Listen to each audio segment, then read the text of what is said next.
In a world of constant evolution, where the line between man and machine begins to blur, a new age of possibility emerges.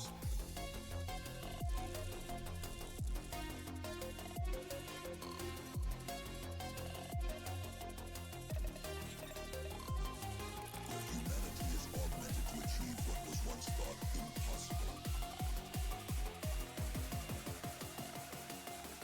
Welcome to the age of cybernetics.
Brilliant minds push the limits of what we thought was possible,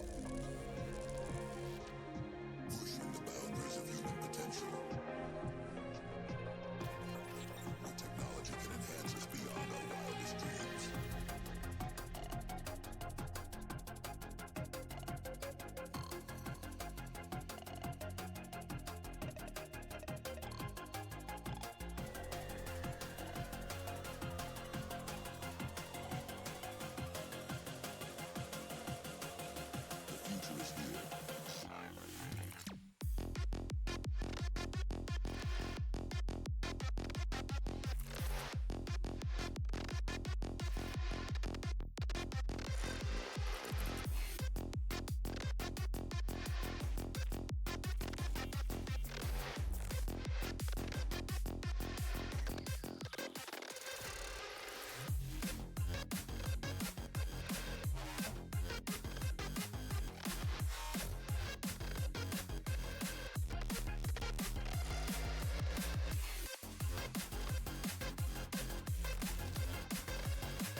Welcome in to another edition of RSC Esports. We have Rocket League making its way on the stage here, and we are excited for this one. Not quite with me today, but definitely with me is Ollie. I don't know if you want to introduce yourself, technically, as Ollie. Um, I might Yeah. not be Ollie. There was some Yeah. technical Good. difficulties. I am Veiled, and yes, we have an exciting matchup today, right? I think you want to take us into it. Yeah, we're gonna have Focus versus Uranum, and you know what? I think we have some good players on the field today. These players, which I've seen already on the stream, can handle pressure, and that's the thing we care about. We want players to be able to go in there and do their best and play at the highest level that they are capable of, and we do have that today, which is going to be exciting. We do have some brackets coming up for you soon. I don't know how soon we want to do our predictions, but for future reference, I do have Focus winning today 3-2. Hmm. I might have to jump on that bandwagon, but I'm gonna have Thank to say you. 3-1 instead. Whoa! Okay, so you think you're better than me, huh? All right, that's fine, but Uh, that's okay. That's okay. We're gonna keep moving on here in the play-ins. We do have the bracket, and we do have that lower bracket looking actually really strong. And you guys cannot sleep on Nightfall. Absolutely, little shout out to Nightfall there. Those are the couple of the matches I've seen, and they are a force to be reckoned with. And with this bracket showing the play-ins, it's not whether or not you win. It's can you create momentum going into the actual playoffs? That is always a huge thing with play-ins, and we hope to see that these teams can do that. And here's a playoff bracket for you guys who have not been up to date yet. That lower bracket yet to be filled out, but we do have Carl's already qualified and Mirage already qualified. Mirage is a fan favorite of this stream, surely. So we are gonna have to find out and see what happens going forward. But that's why we're here, isn't it, my friend Veiled? We are here to find out who wins and who will be cheering on into the later rounds. yeah, exactly. I mean, and personally, I joined the casting team quite late. I didn't have the joy of watching some of these higher tier teams as much as possibly some other people would. So I have no expectations to any of the teams in this play-ins going into it. So I'm here to watch some great Rocket League and start to build an understanding of what the different players are capable of. So I might have something more in common with maybe some of the viewers that haven't really followed in the rival tier, but I'm excited nonetheless to see what they got to offer compared to some of the lower tiers. I like to see the contrast in the booth here. It's a pleasure to be in the booth with you here, and we do have some good stats showing how even these teams truly are, Vale. I think we're going to get a great game. The shooting percentage is something I want to kind of look at. 30% is actually very good, in threes especially.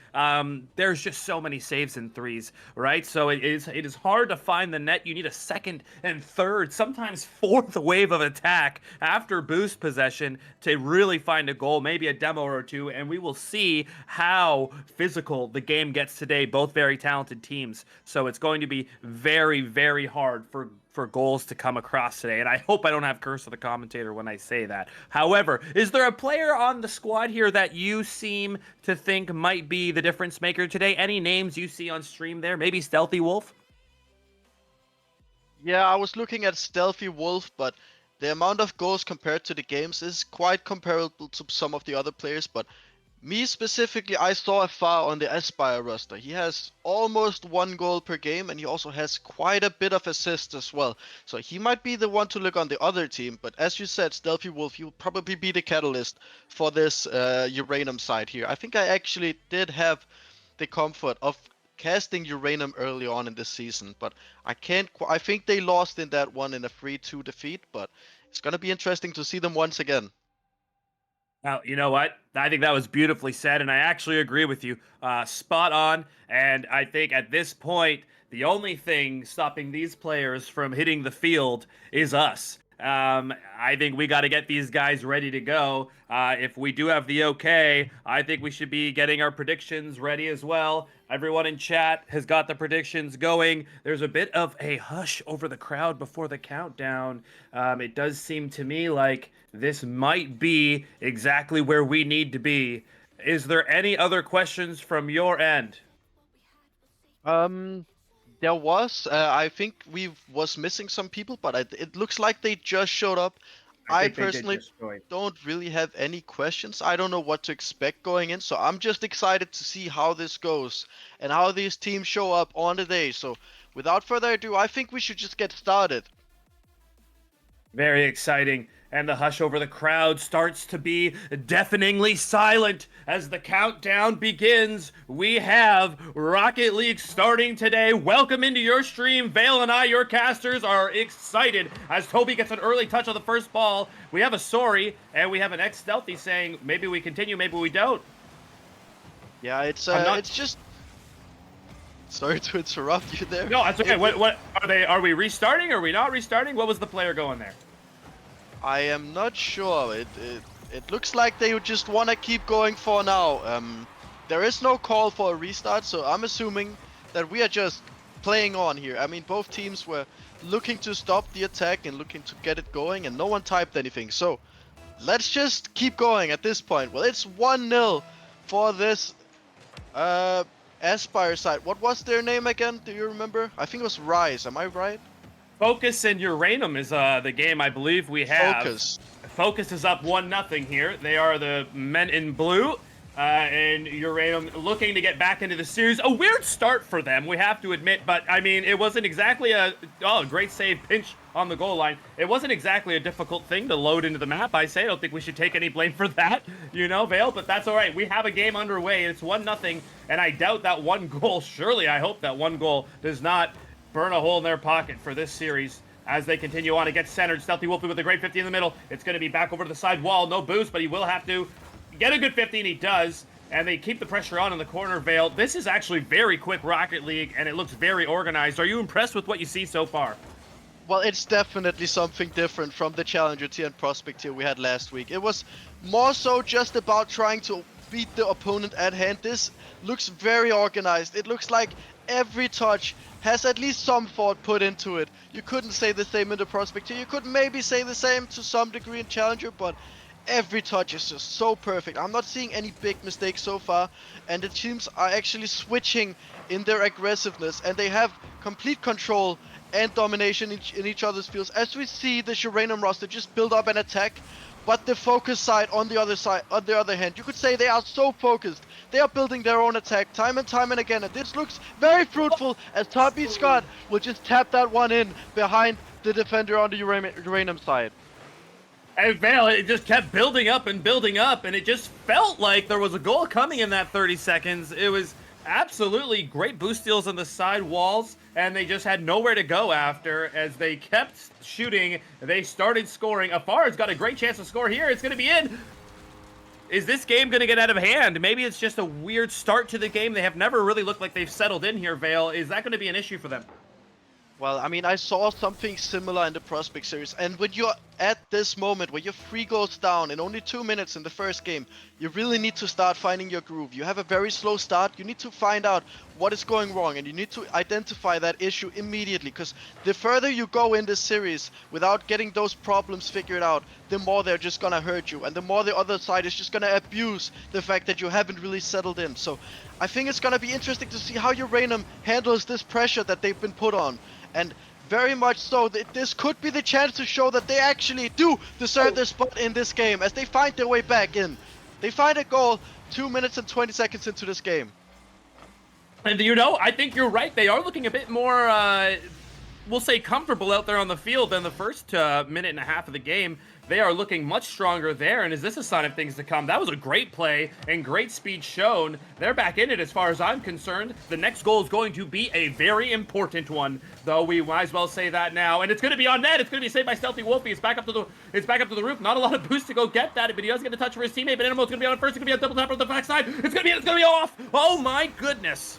What a play there, and we have to admit, that is a heartbreaking goal. Vale, after the comeback goal, to concede so early there, that hurts.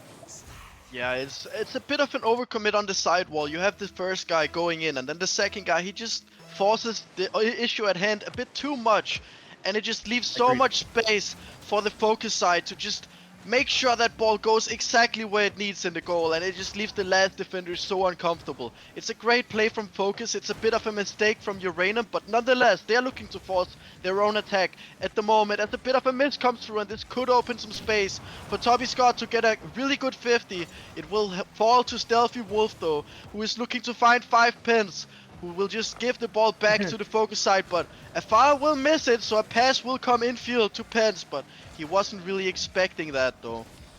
No, he wasn't. And you know what? We haven't seen too many whiffs today. Off the post, it's going to be back up. It's Kratos on the goal line. It's a save.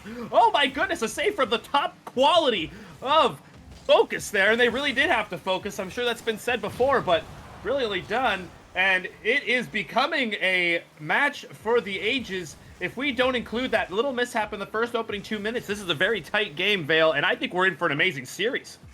Yes, it's great play here. I mean, the first 2.5 minutes was just focused. They were being there immediately, and they are showing that they are still being there immediately. They are bringing the level up as they need. When Uranium responds, they are looking to just raise the bar of what needs to be done to win this game. And Uranium, they were looking a bit more comfortable going into game 2, but at this moment it looks like Focus has just regained the strength they had in the first couple minutes of the game. So it's gonna be very tough for Uranium. They really need to get the groove going and keep the defense strong, because Focus just seems to have the upper hand in both the offensive half and the defensive half at the moment. Agreed, and you know what? It is, I like how respectful you were with that. You know, we never want to be biased in here in the booth, so I agree with what you said. It is hard to say when something's over without it being over, but this game, it would take a miracle to come back at this point. Yeah, it really would. It's 4 goals in 40 seconds. I mean, maybe in Prospect, I did see some couple free 4-goal games leads get recovered, but in this rival tier, it's gonna be so much more difficult because the bar is just that much higher. As Uranium, they do respond, but I think it might just be too little too late. But nonetheless, this could raise the confidence heading into game 2, so you do like to see the team mounting a bit of a comeback here in the Dying Embers. Well, I will say, that is true, but Curse of the Commentator was alive and well there. We made one comment, and they start coming back, but you're right, it might be too little too late. But how important is momentum going into the second game after the game that they just played? Like, to have a bit of confidence going into game number 2 surely is worth the goals in this game here. Yes, I mean, definitely. I might be in the Prospect here as a player myself, but even then you can feel that just having that upper hand in the dying moments of a game, it just sets you up for success so much more than if you have to mount a comeback and you just can't seem to find the goal. It's just gonna feel that much more difficult to just seal the deal in the second game. But Uranium, they did pull a bit back here in the end, and if you take away those 3 goals that were just kind of given to Focus in the beginning, it would have been an even game. So it's gonna be very interesting to see if that is the way it's gonna continue in the second game, or if Focus is just gonna start off with strong momentum once again. Well, Vale, it was always something I like to do with my fellow caster in the booth here, and like I said, it is a pleasure to have you in here, but take me through what you would say to the lads in the dressing room in between game number 1 and game number 2 here. You are the coach for Uranium. What do you tell them after that 5-2 loss? I would say, right, you need to trust your teammates. We have clearly made the more mistakes, both offensively and defensively. The other team is not that much better than us mechanically or talented. So it's really just you need to trust, and we need to start off strong. We can't really let the mistakes happen on our side. We need to force them on the other side. We really need to get things going here. You know, I like that, and I'm a motivated individual after that speech, Vale. Let me tell you, I'm ready to get my keyboard out and start playing myself. And I will tell you this is not a series that is over. 5-2 will not be vindictive in this series. I believe we're going the distance, and I still think Uranium has got some magic left in these old joysticks of theirs, and we're about to find out as this second game is underway. A beautiful arena, by the way, my favorite, and they're off. Yes, and it's my favorite on paper as well, and the first game will definitely be a strong start for our predictions, but so far we need to see Uranium get back in it. I don't really care about my predictions as much. I just want to see some good Rocket League from both sides. As Focus, they start off strong, but a big save from 5 pins will keep Uranium in the second game. Yeah, that would be heartbreak for them to go down a goal so early, and they do stay alive, and a save at one end can often lead to a goal at the other, but they are boost starved right now, Vale, and that's not looking good for them. There's going to be chaos ensuing in the next 20 seconds. They are going to need a good play to get out of their end, and it's going to be pinned in here until someone can get the ball out. That whiff might hurt them. Will it come back to haunt them, though? We don't know. It's going to be a good pop out by Toby. It's over to the side wall. He gets a good touch. He's going to be immediately touched in by Spence, and that's all right, though, because Banana Mode is going to be off to the side wall here. It's going to be back over to the side. Afar is up and over, but he's not out, and it's going to be off the top wall. They have a chance to go up one here, and oh, he just can't get up to the ball there. Vale, how many chances do you think they're going to have this series where they have to convert? Is that going to be what they need? As I say that, they do convert one. I mean, that is curse of the commentator, about as immediate as you can get. But as I was saying, Vale, how early and how often are they going to get away with missing chances like that? I think it's a recurring theme in all the different tiers. It's you really need to convert when you have the chance, because the teams I have seen go out so far, it's mostly not because they are outskilled, it's just that they fail to take the chances when they have them at hand, as Focus will try to make a chance of their own. But a good challenge from Tydeer, I think his name is. Yes, it is indeed Tydeer. I think so. A great challenge from him forces the ball up high. But now Uranum, they have a chance on the other end, and Banan is just looking to do everything he can to make sure that nothing comes of it, and he will launch an attack of his own. Stealthy Wolf forces it high, a challenge will come in, but he does beat. Now Toby Scott with a great chance here, tries to go off the backboard, but 5 pins. He covers it beautifully here.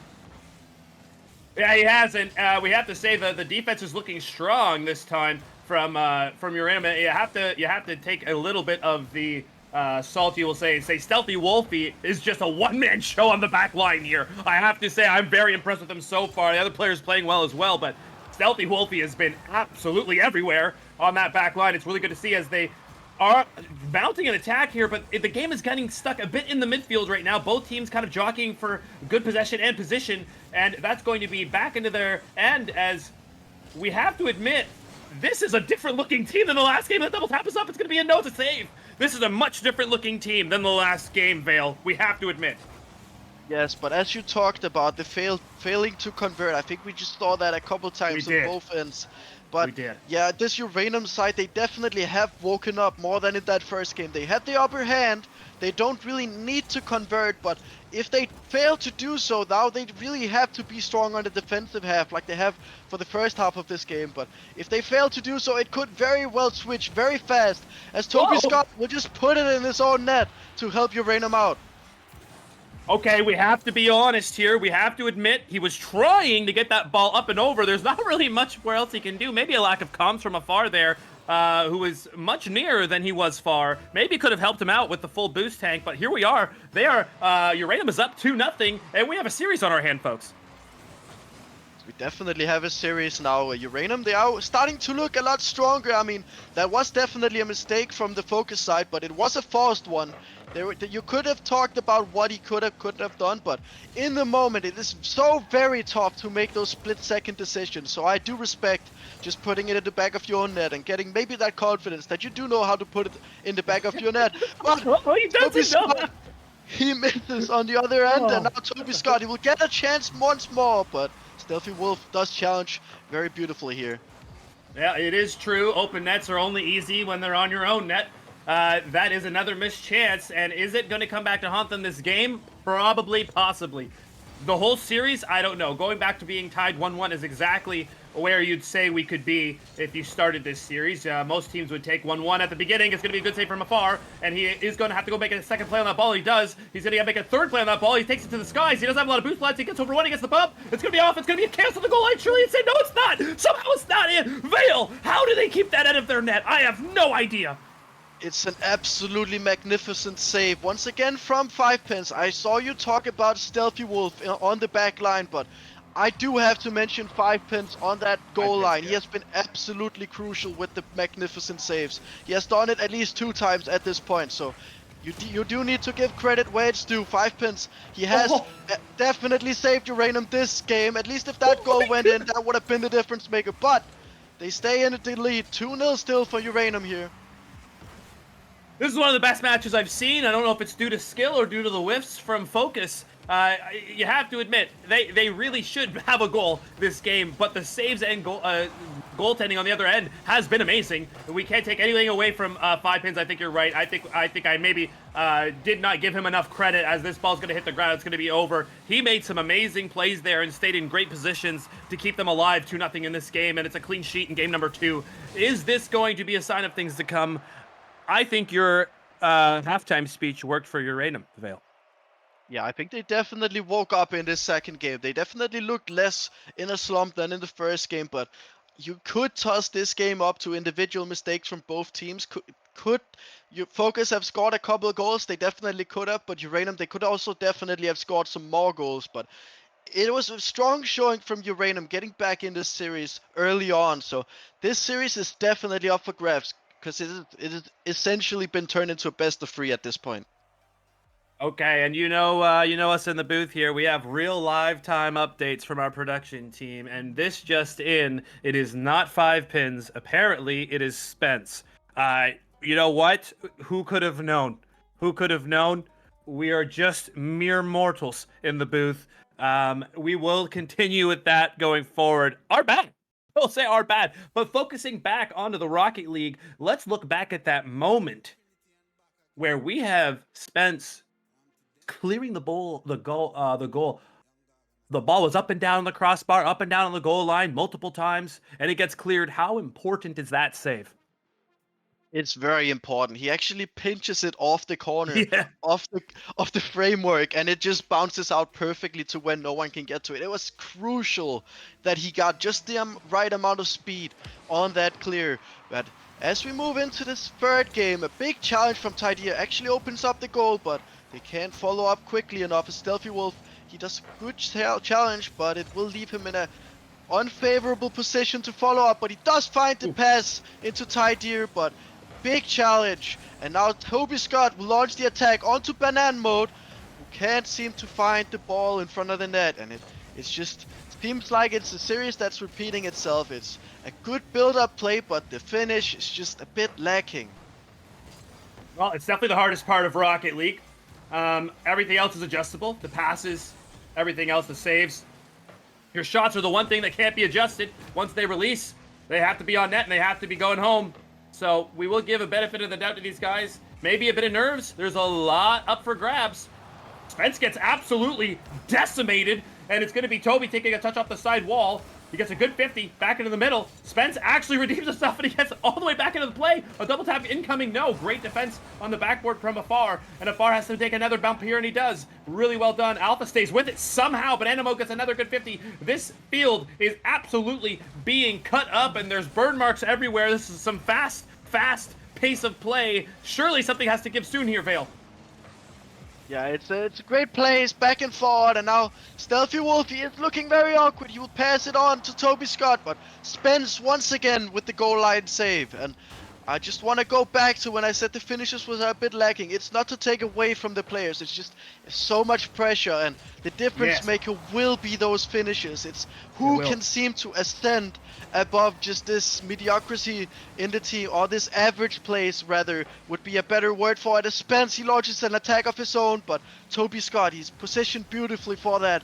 And now Banan, he gets a freebie from Toby Scott, but it just seems to find tight here in the finishing third, and he finds the back of the net. It's just so unfortunate for Afar. He tries to get the speed aerial going and accidentally backflips. But, like you said, it still has to be finished, and that's really the first chance we've seen this game hit the target, and it's in.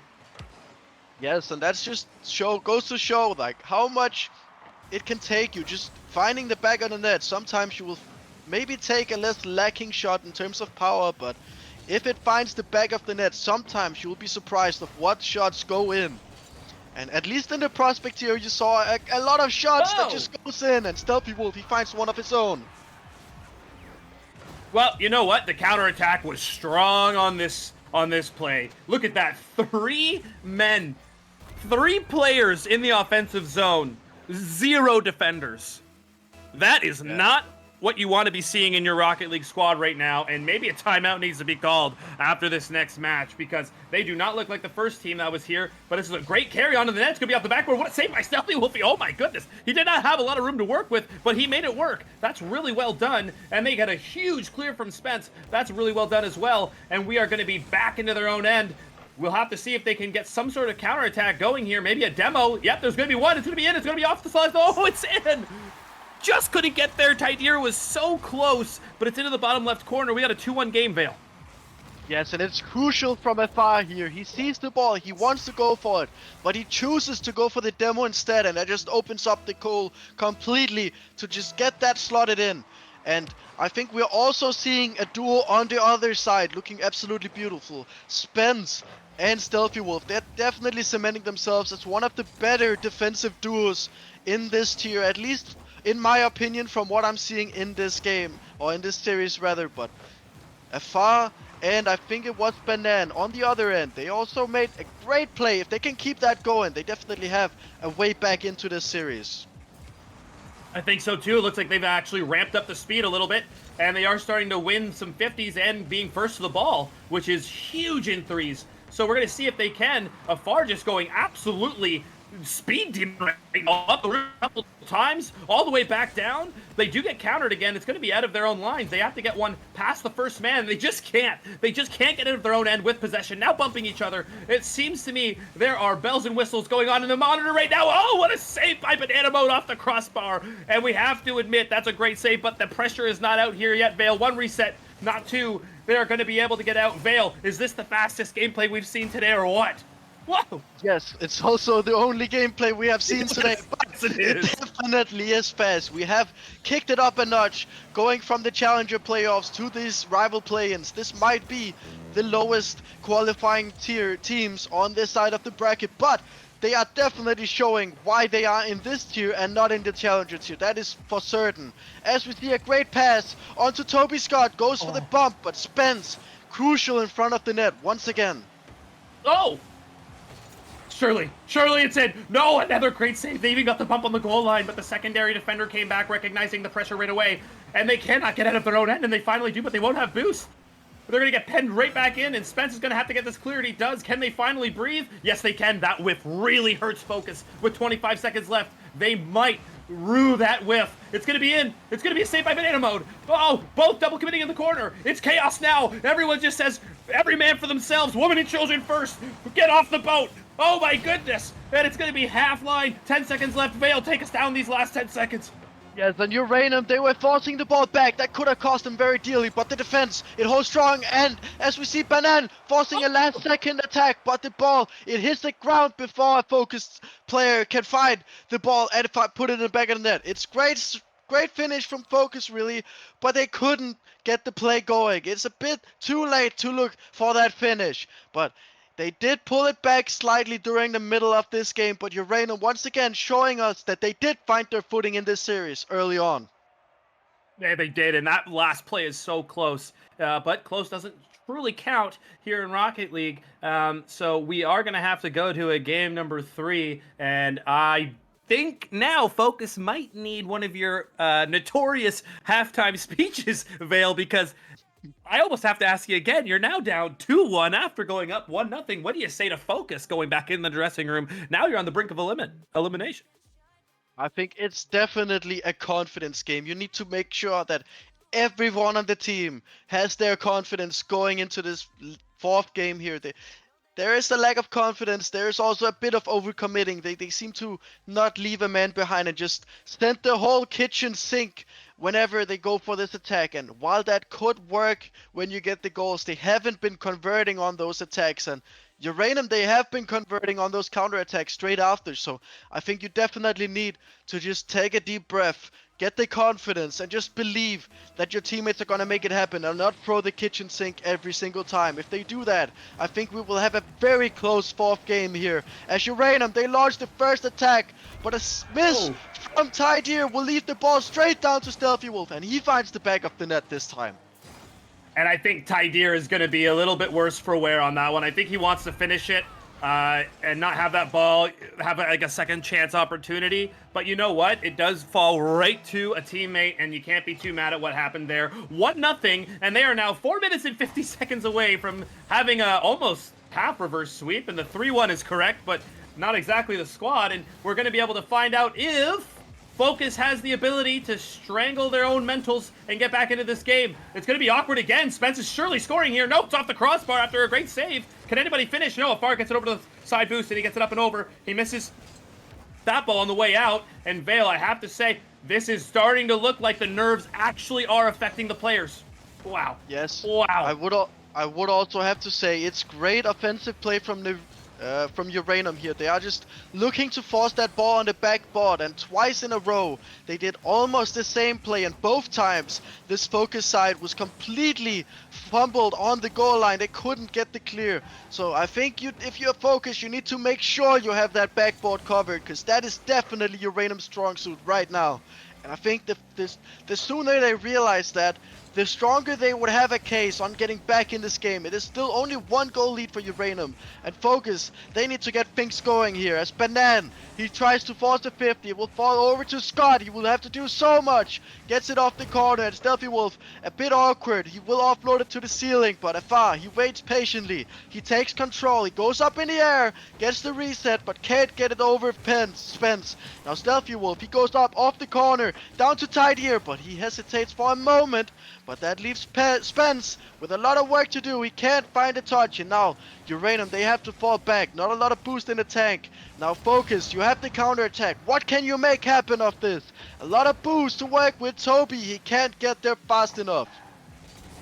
And they are just, you can almost smell a goal coming here, Vale. They're all over the place. They're all over the offensive end. They just need to connect one time without getting countered. And they are looking like that backboard defense is going to come into play, like you said. I think they've actually made those adjustments there, what it looked like they did. And we'll find out if they truly did. Surely in a moment, this is going to be in. It's going to be, oh, he finds the spot banana mode, going crazo mode, going sicko mode. It's going to be an amazing play, and it's going to be 1-1. They have life, Vale. They have life. Yes, it's a bit of a misplay from Stealthy Wolf. One of the early on better defenders on this Uranum side, but it's a misplay from him, and it's a beautiful follow-up from Banan mode that gets them back in the series, and they could definitely get back in the series overall, not just this game. They just need to find that 1 goal, and a beautiful touch from Afar gives a good chance for Banan mode. And now Toby, he has to do so much right now. He just taps it off the wall, but Banan, he will be waiting. He takes it up. He has a lot to work with. Goes for the 50 instead. And now he will just look to interrupt. Cause some disruption on the back line of Uranum. And Toby Scott, he's making them more awkward off the backboard. Stealthy Wolf is there though, but a miss. Could open it up from afar, but he is not expecting that. And you know what? He didn't play the miss going up. It's going to be back in the middle. What a save by Spence. What? Where did he come from? He came from the heavens. And I think he might have just pre-jumped that. A great fake from Stealthy Wolf. And it's still 1-1. This is some high-level Rocket League. And I think the nerves have all but left the building. Both teams are just locked in now. And that happens. What would we call it? What do we call Vale? We call it flow state up in here. I don't know what you call it. It could be in here. Another good save. Vale, is it called flow state? Is that what we say? Yes, flow state is definitely what you want to be on, where you just react immediately. You just know the exact thing you're gonna do before you're even gonna do it. And so far, I think the defense on Uranum represents that perfectly. It's been magnificent save after magnificent save, no hesitation. The ball gets cleared everywhere it needs to be. And on the offense, when someone whiffs the ball, we saw Tidier whiff that double tap, but it just dropped perfectly for Stealthy Wolf. And that is definitely representative as Spence looks to get it through on the goal line, but can't do so. Had that been his goal, it would have been the same result, I think you could argue. As now Toby Scott, he forces it high, Afar with the shot. It is good. It goes in and it's off just below the crossbar. It's beautiful placement from Afar and beautiful play from Focus all together. And, you know, you got to bend but not break, but they do break there. There was just insurmountable pressure since the 2.5-minute mark. You can only defend for so long before a spiked shot like that hits the back of your net, and they find themselves now not in the driver's seat of this game after some great defensive plays, but great for Focus to get one to go down because they were overdue, and they are going to, maybe, I hope they keep the pressure up, to be honest. I hope they don't sit back too much. They were playing so well. but they are going to get some boost advantages here, and now they're going to counter back out. Tiger's going to have to be careful here. He is the last one back. Toby's going to go steal boost. He's going to get the demo. He runs all the way through. Can't get the next demo. Spence is smartly avoiding that. And here comes Stealthy Wolfie with a touch into the middle. It's going to be back into their corner for Toby Scott. It's going to be absolutely launched into the back of their left corner, which is maybe a smart play. You know, you do want to keep possession, Vale, but at the same time, sometimes you need to reorganize your lines and get that ball out of your end. Would you agree? Yes, at certain points, panic starts to ensue on your team, and at that moment, you need to realize this ball doesn't matter if we have it on our cars. We just need it away from our goal so that we are not as scared to make the plays we want. At Spence with a great shot, but a better block from Banana Mode, and it will just be dropped. And what a statement from a Focus, getting straight back into this game. And I think you could contribute this game to 2 defensive mistakes on the Uranium side, but oh, scratch that. One mistake. The first goal Focus got in this game was a mistake out of Uranium, and I think that definitely helped Focus get their confidence back in this series, and they finished strong. And that could very well be a deciding factor going into the 5th game. And it doesn't look like we're gonna have a timeout, so it looks like both teams are just filled with confidence and are just looking to make that carry them in this 5th game of the series. Whether that is a good or a bad decision, only time will prove who will get the better deal out of this game 5. You know what? I have to agree. Time will tell, and we are at mercy of the time. I mean, it looked like there might have been a DC in the last 5 seconds of that match there, but hey, you want to be a winner? You need good internet. That's what I always say in Rocket League, all right? You just have to have the best gear because you cannot be dropping MMR because you're disconnecting. I have to say, that hurts. Now, that being said, we are going on to the next game. Vale, I'm a little upset you haven't mentioned it yet, but my prediction is looking so strong right now. Yeah, I was considering saying it when Uranium went up 2-1. I was gonna say your prediction starts to look a lot better, but you could also have argued that my prediction, a 3-1, could have at least been 50% correct. At this point, my only saving grace would be to get your series prediction. So I'm gonna be rooting for your series prediction at this point, even though you would get more points than me. But it's a great start from Focus here. They launched the first attack, and the demo comes through on the backline. And I do have to say, I have seen that play before. A demo in the backline just to open things up, and the back of the net is found. Beautiful play from Focus here. Yep, I think being physical in threes became the meta for a long time now. You have to rotate through and take someone with you. You just got to nowadays, or else the 3 people in net are too good at saving the ball. It's just too hard to score. But we are up 1-0 in this last potential game here for either team, and it is going to be risky nerve-wise for both teams, and we're going to see who can handle that the best. Currently, my prediction is looking very good, and I just wanted to say thank you, Vale, for still cheering for my prediction, even though it wouldn't benefit you. Thank you very much.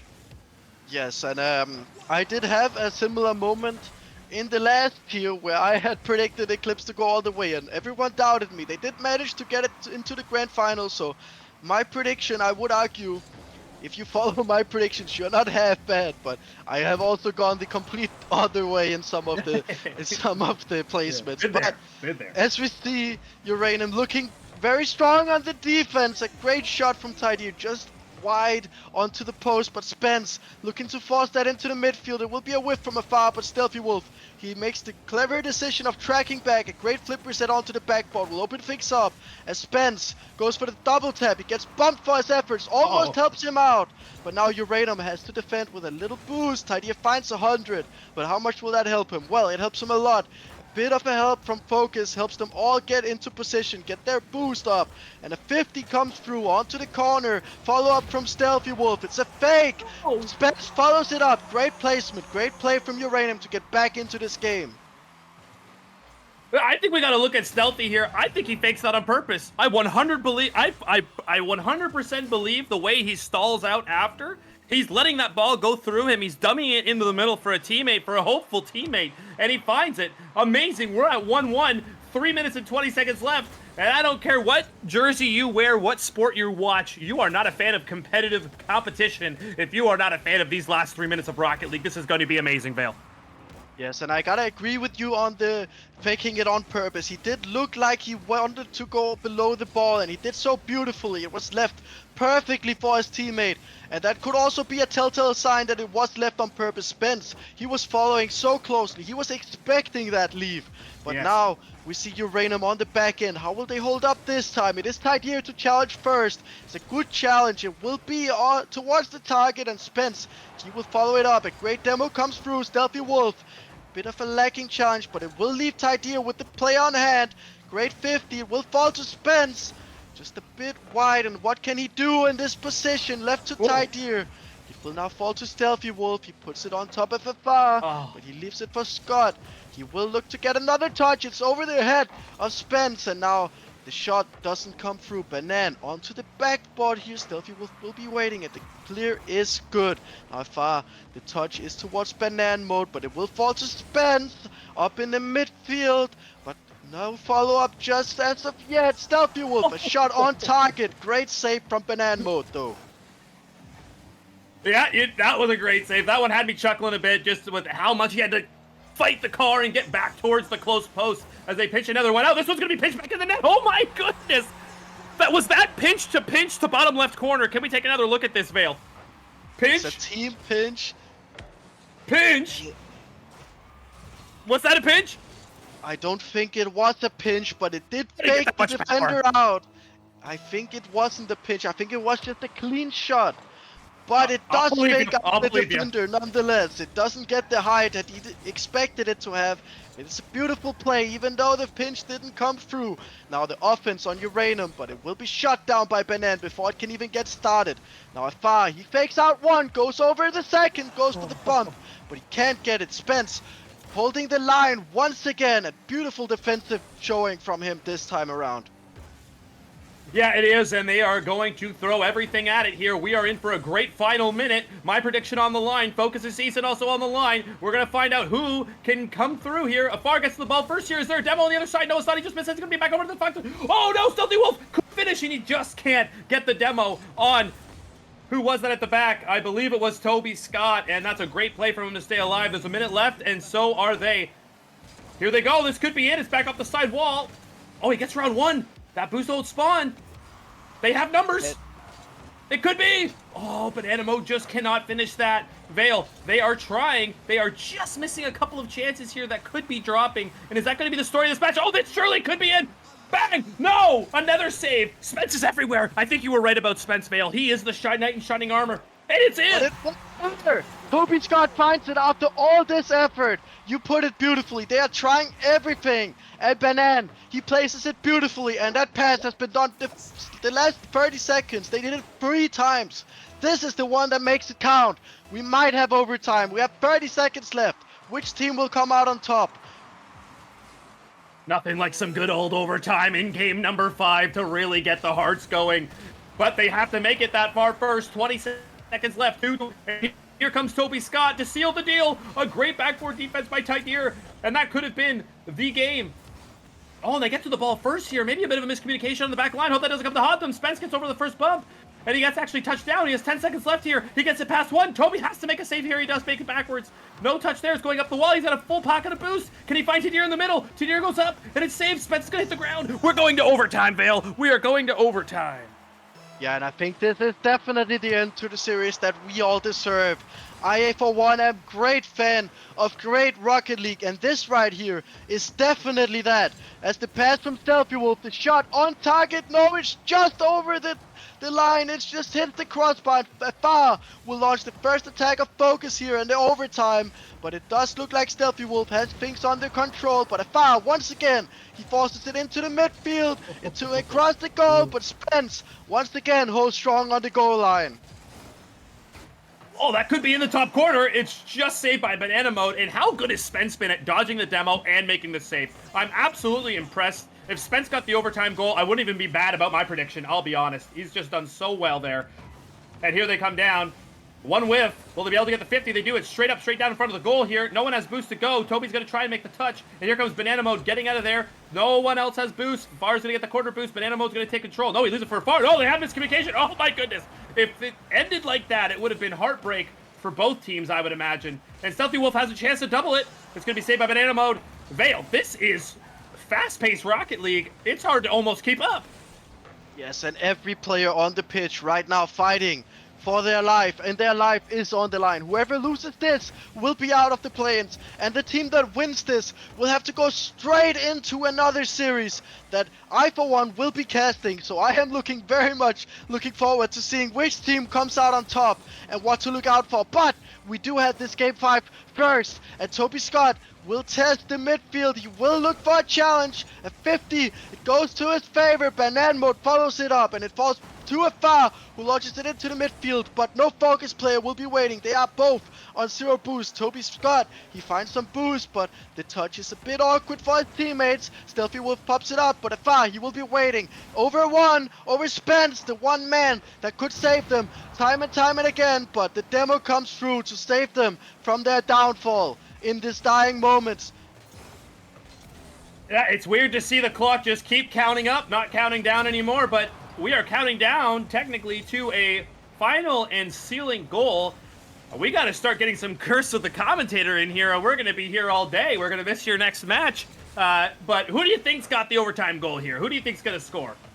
I have no idea. It just comes down to what comes through. Is it a demo play in the backline from Focus? Will it be just a defensive masterclass from Spence and Selfie Wolf that just carries them and they just find a counter attack? It will be a demo on the backline, just as I called it. FR with a beautiful finish off of a demo in the backline from Banan Mode. A beautiful play from Focus, and it looked like it had been written. I said it 20 seconds ago. Focus, they find the demo in the backline, and it will be the matter that seals the deal for them here. And they will move on to face the team in the playoffs. Do you remember what team that is? I can't remember anything right now. I have seen 50 minutes of great Rocket League. My mind cannot think of anything but what I just witnessed. I know that their two letters are AS. I think it's a Solar. Is it Solaris? Oh, it will be Or is that who Alpha we just Surge, said? but what the team Alpha name Surge. is... Yes. Okay. That's okay, though. I have to give you props on saying the demo on the goal line was going to be the catalyst. It was absolutely perfectly called. We share a split of the spoils today. If I could give you half my points for that prediction, I would. But I'm way too competitive for that. What a match that was. Overtime, Game 5, just about as good as you could write it. Yes, and the pressure is definitely mounting on Focus here, as I do have the team name. It will be Kaisel or Kaisel. I don't know how it's pronounced, but it is that name. They will be waiting for Focus, and Focus, they get no time to rest. And this Kaisel roster, they have been grinding. They probably have been scrimming for the last hour, so they will be waiting, and they will probably also be ready for this Focus roster. They have the seeding advantage. They come from a fourth placement in their respective conference, so they have the upper hand based on seeding. But Focus, they just sealed the deal here, and the confidence that could also be the matter that changes the outcome of the next game. But great showing as we get Toby Scott, the MVP of the series, which I am slightly surprised by. He wasn't the one I saw the most of, but he was the one to score the goals that mattered the most. So while it might have been a surprise, he was the man hidden in the back that made things happen for this Focus roster. You know what? You could have given MVP to the losing squad today too. They were so both evenly matched, but it's when you have someone like Spence on the back line who just showed up on every shot, and really the only one that could break his bubble was Toby. You might as well give it to the guy who could beat the MVP. That's what I would say. That's the only reason I'd give it to Toby there. He seemed to be Spence's kryptonite that game, but no one else could beat Spence. Very, very solid game and fun to watch. And I will say this as well, Vale. It has been a pleasure being in the booth with you. Likewise. You have made it very pleasurable and enjoyable and very easy for me to get into this casting. I might have only started a couple of weeks ago, but I am finding my place very much, and I would personally like to thank every single caster I've casted with you. I've made this so enjoyable and so easy to get into. So, Man, yes, we love to hear that. We love to hear that. That's amazing. So, going forward, we have more games for you where Vale will, in fact, be doing a little bit of double duty. and get those reps in, buddy, because you are quite a little caster. I'm actually very impressed, and we actually do love to see some more Rocket League, and we are gonna stop making this show about you and I for just a moment. We can take a bit of spotlight, Vale. That's allowed. We allow it, but we are gonna move on to the next game, and good luck to all of the upcoming competitors. Yes, good luck to them indeed.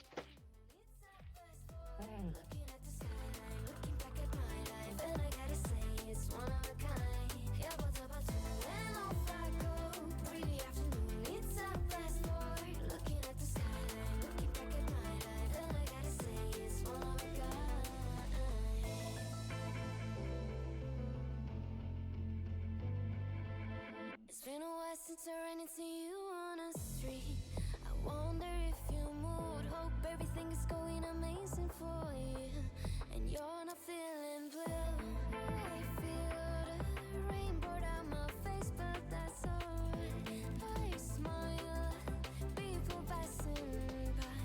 Some smile back, some might not. I'm always looking for a shade when it's hot. I've been low key and I'm trying to stop. God, I'm feeling good. Yeah, but when off I go.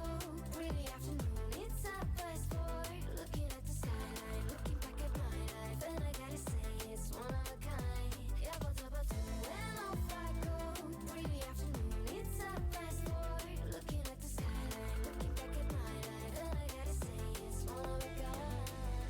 I slipped to the right, bit to the blue. I slipped to the right, bit to the blue.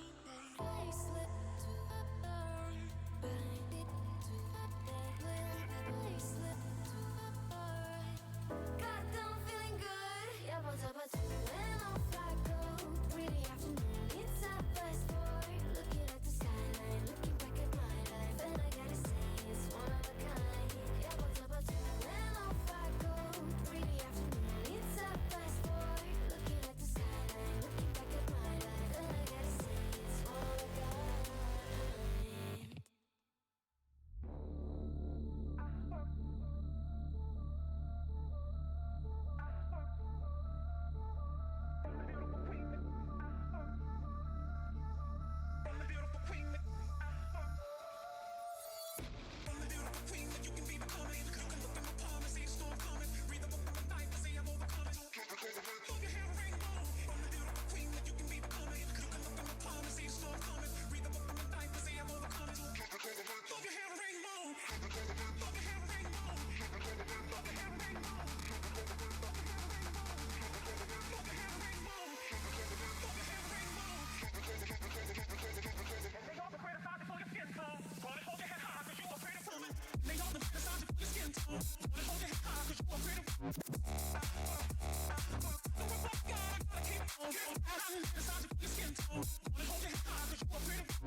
Who draws the line between forgery and feeling inspired? Who defines derivative versus being admired? Who decides what original means? Who aspires and knows the wannabes? Upon the shoulders of giants, I've got a long way to drop. Oh, I never get here on my own. See the view from the top.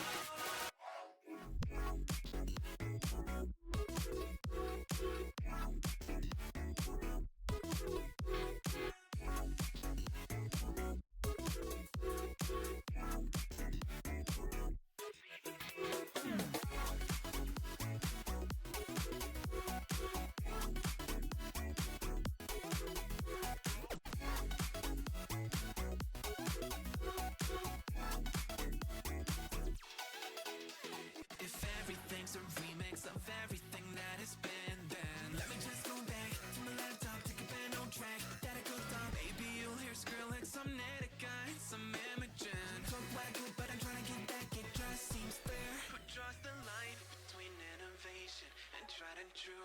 Who's to say what's reiteration and what is new? Who decides what original means? Who aspires and knows the wannabes?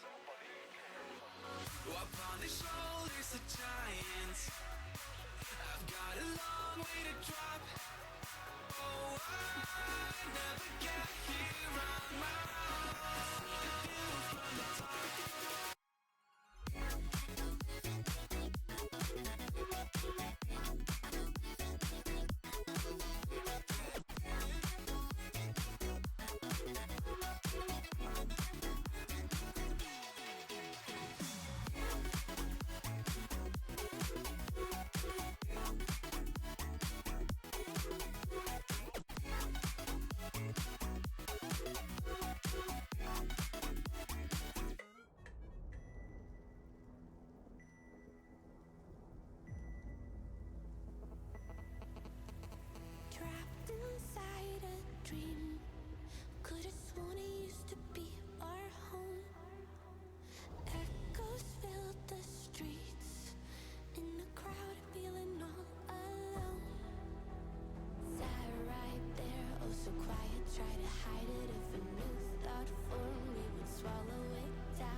Welcome everybody to the RSC-eu Twitch channel. Pleasure to be back with you. It is myself and Veiled on the cast. One more game to go, Veiled, to see who will progress to tomorrow. Of course, we have another game after this, but this is the last elimination one of the evening. And yeah, it's a team that we've just seen against a team that haven't played yet, and should be a good one.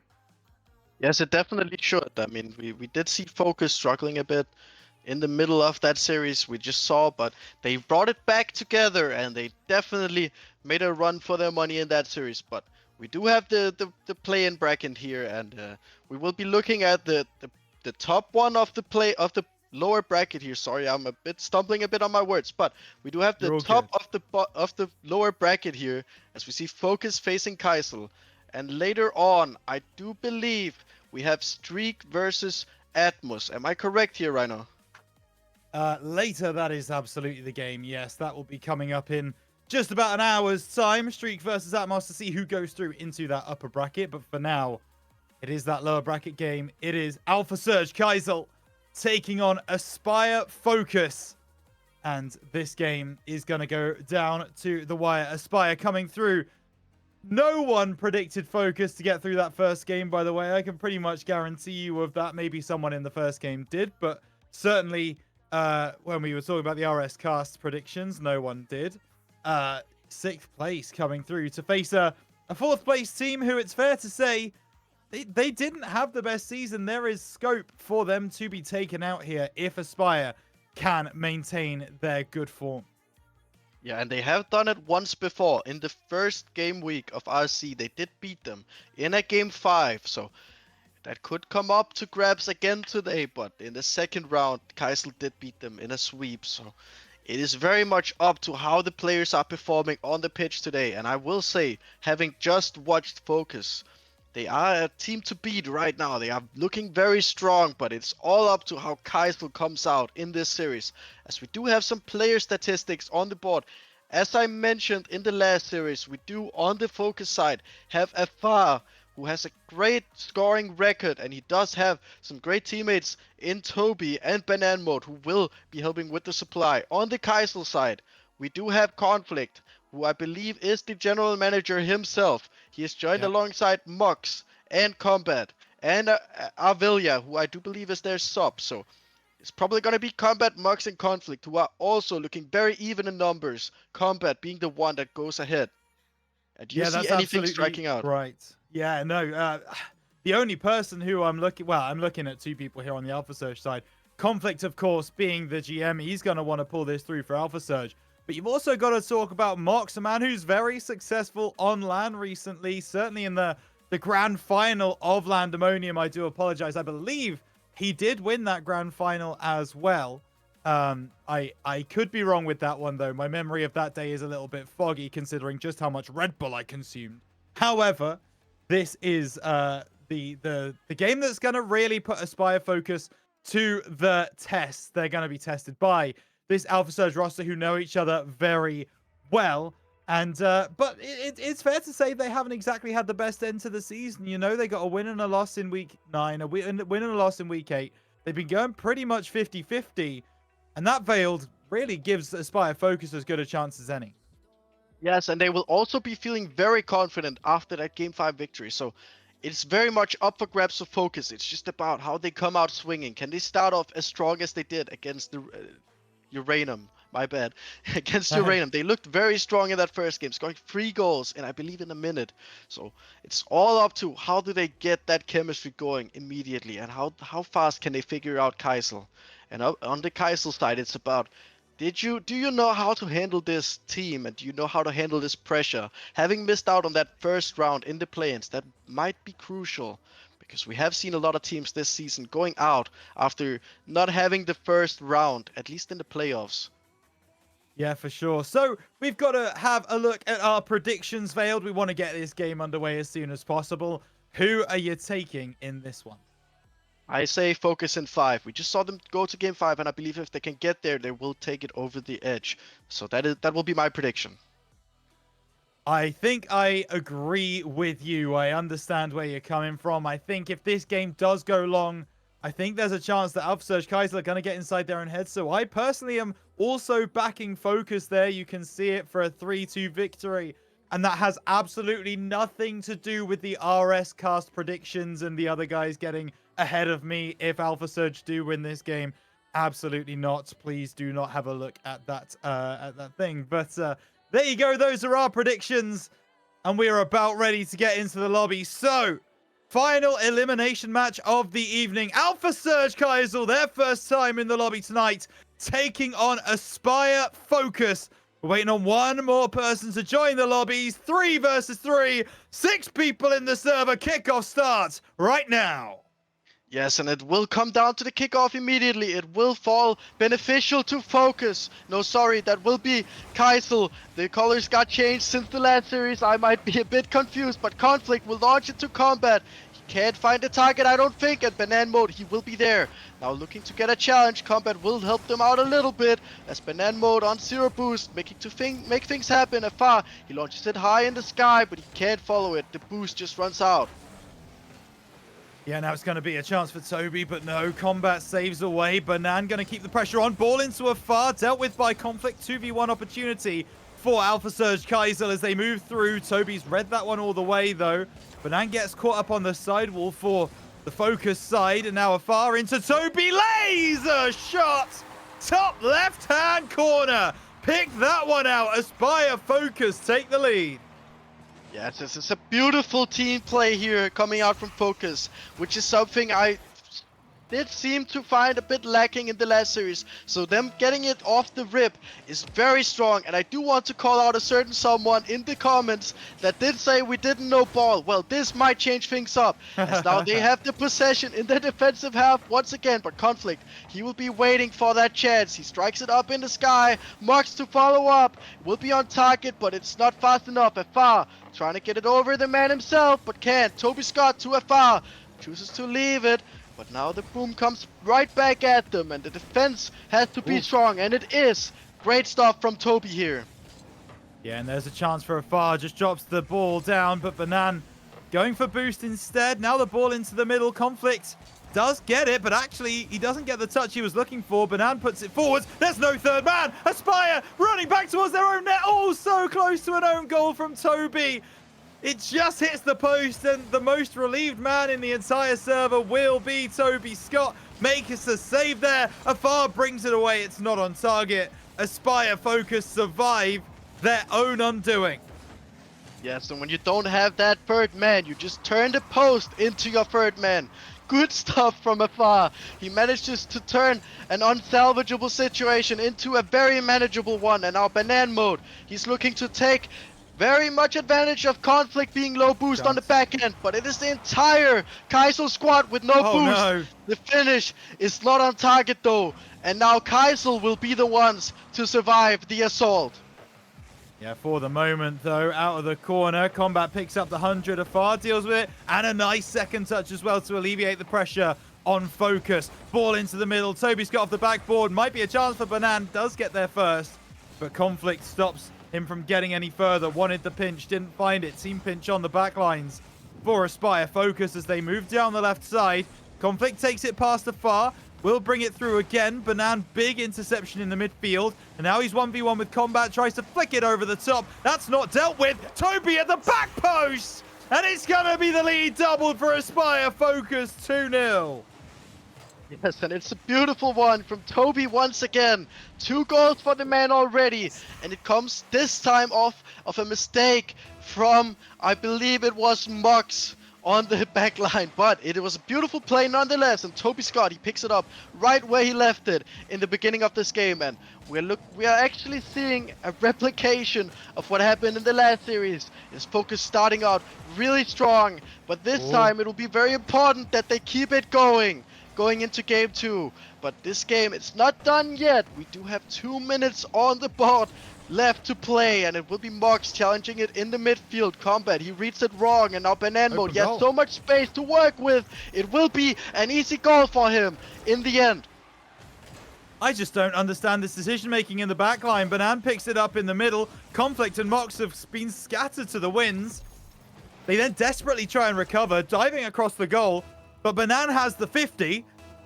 And that's enough to get the goal for Aspire Focus. They managed to take it to 3-0 now with 1:42 on the clock. Alpha Surge Kaisel, they've really started to struggle here. Ball off the backboard again. Conflict can't make a second touch. Mox plays it up into the corner. Banan drops it down, and now Toby Scott will be able to get the clearance. And 1.5 minutes, the more that clock ticks down, the better it looks for Aspire Focus. Yes, and they are indeed very focused at the moment. They are making sure that they take advantage of every defensive mistake coming out of this Kaisel roster, who will be a bit cold after they didn't get to play that one series before this.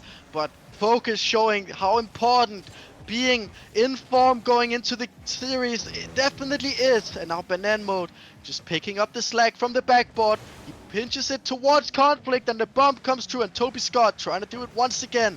This time it's off target though, but it will be floating just above the goal. A lot of pressure on this Kaisel roster, and it will hurt Conflict in the end, but big clear comes out in the end. There you go, 40 seconds remain, 3 goals to find. Alpha Surge, unless they find something now, they're going to really struggle. This Kaisel roster, it is made of people who are very well known in the RSC community, who have been here a long time, who've built up their name, and Mox is one of them. And we'll find a goal back. 2 goals in 20 seconds. Stranger things have happened, Veiled. Yes, and it'll definitely not be the strangest experience I've had in these playoffs. I did see, I think it was last week, I saw one team come back from a 3-1 deficit twice in a row, and they did take one of them in an overtime, so definitely could switch up this series as we go on. First game is definitely not one that will seal the deal, but it's definitely a strong start from Focus here in this second series of the day. Yeah, but they are going to be very aware of the fact that Kaisel were able to break the defense at the last moment. And there is a potential that the Alpha Search Kaisel team will believe that they now have momentum going into the second game. They've settled down. They were able to score. If this ended 3-0, you really would feel that Aspire Focus, obviously everything is in their favor at that point. But that goal just sows the seeds of doubt a little bit, Veiled. Yes, but I mean, you could also argue the fact that Kaisel, they did have a lot of shots on target. They need to get at least one of them in. It is 11 shots and 1 goal. While it is a bit lower than expected, they did manage to get the goal in the end. But as you say, that confidence, it could be ever so important going into the second game. So I wouldn't be surprised if they do manage to make it happen in the second game. Mental is always important at any level of Rocket League, and Alpha Surge, Kaisel, they're going to at least have a bit more than they would have done if they didn't score, and there is something to be said for that. Meanwhile, Aspire Focus, as the team that were the warmer, as the team that have only just played, you would expect to see them perform a little bit better in that game, number 1. Game 2 here at Forbidden Temple is going to be the big test for both of these sides. Yes, and I think you could make a strong argument that if Kaisel, they don't bring it back right now, if they don't get their minds settled on what they want to do and how they want to do it, it could very well look very dire for them as they could be facing a triple match point. As a bit of a mistake happens from Combat. He does find Conflict though, but a double commit, it will maybe fake out the defense, but it is a big save from afar. So now we see the ball passed on from Toby Scott to Banan Mode. A great shot, but it is big clear coming out of Mox. Or not Mox, it was Combat, but now Conflict finds the challenge in the midfield. It is hovering above the goal.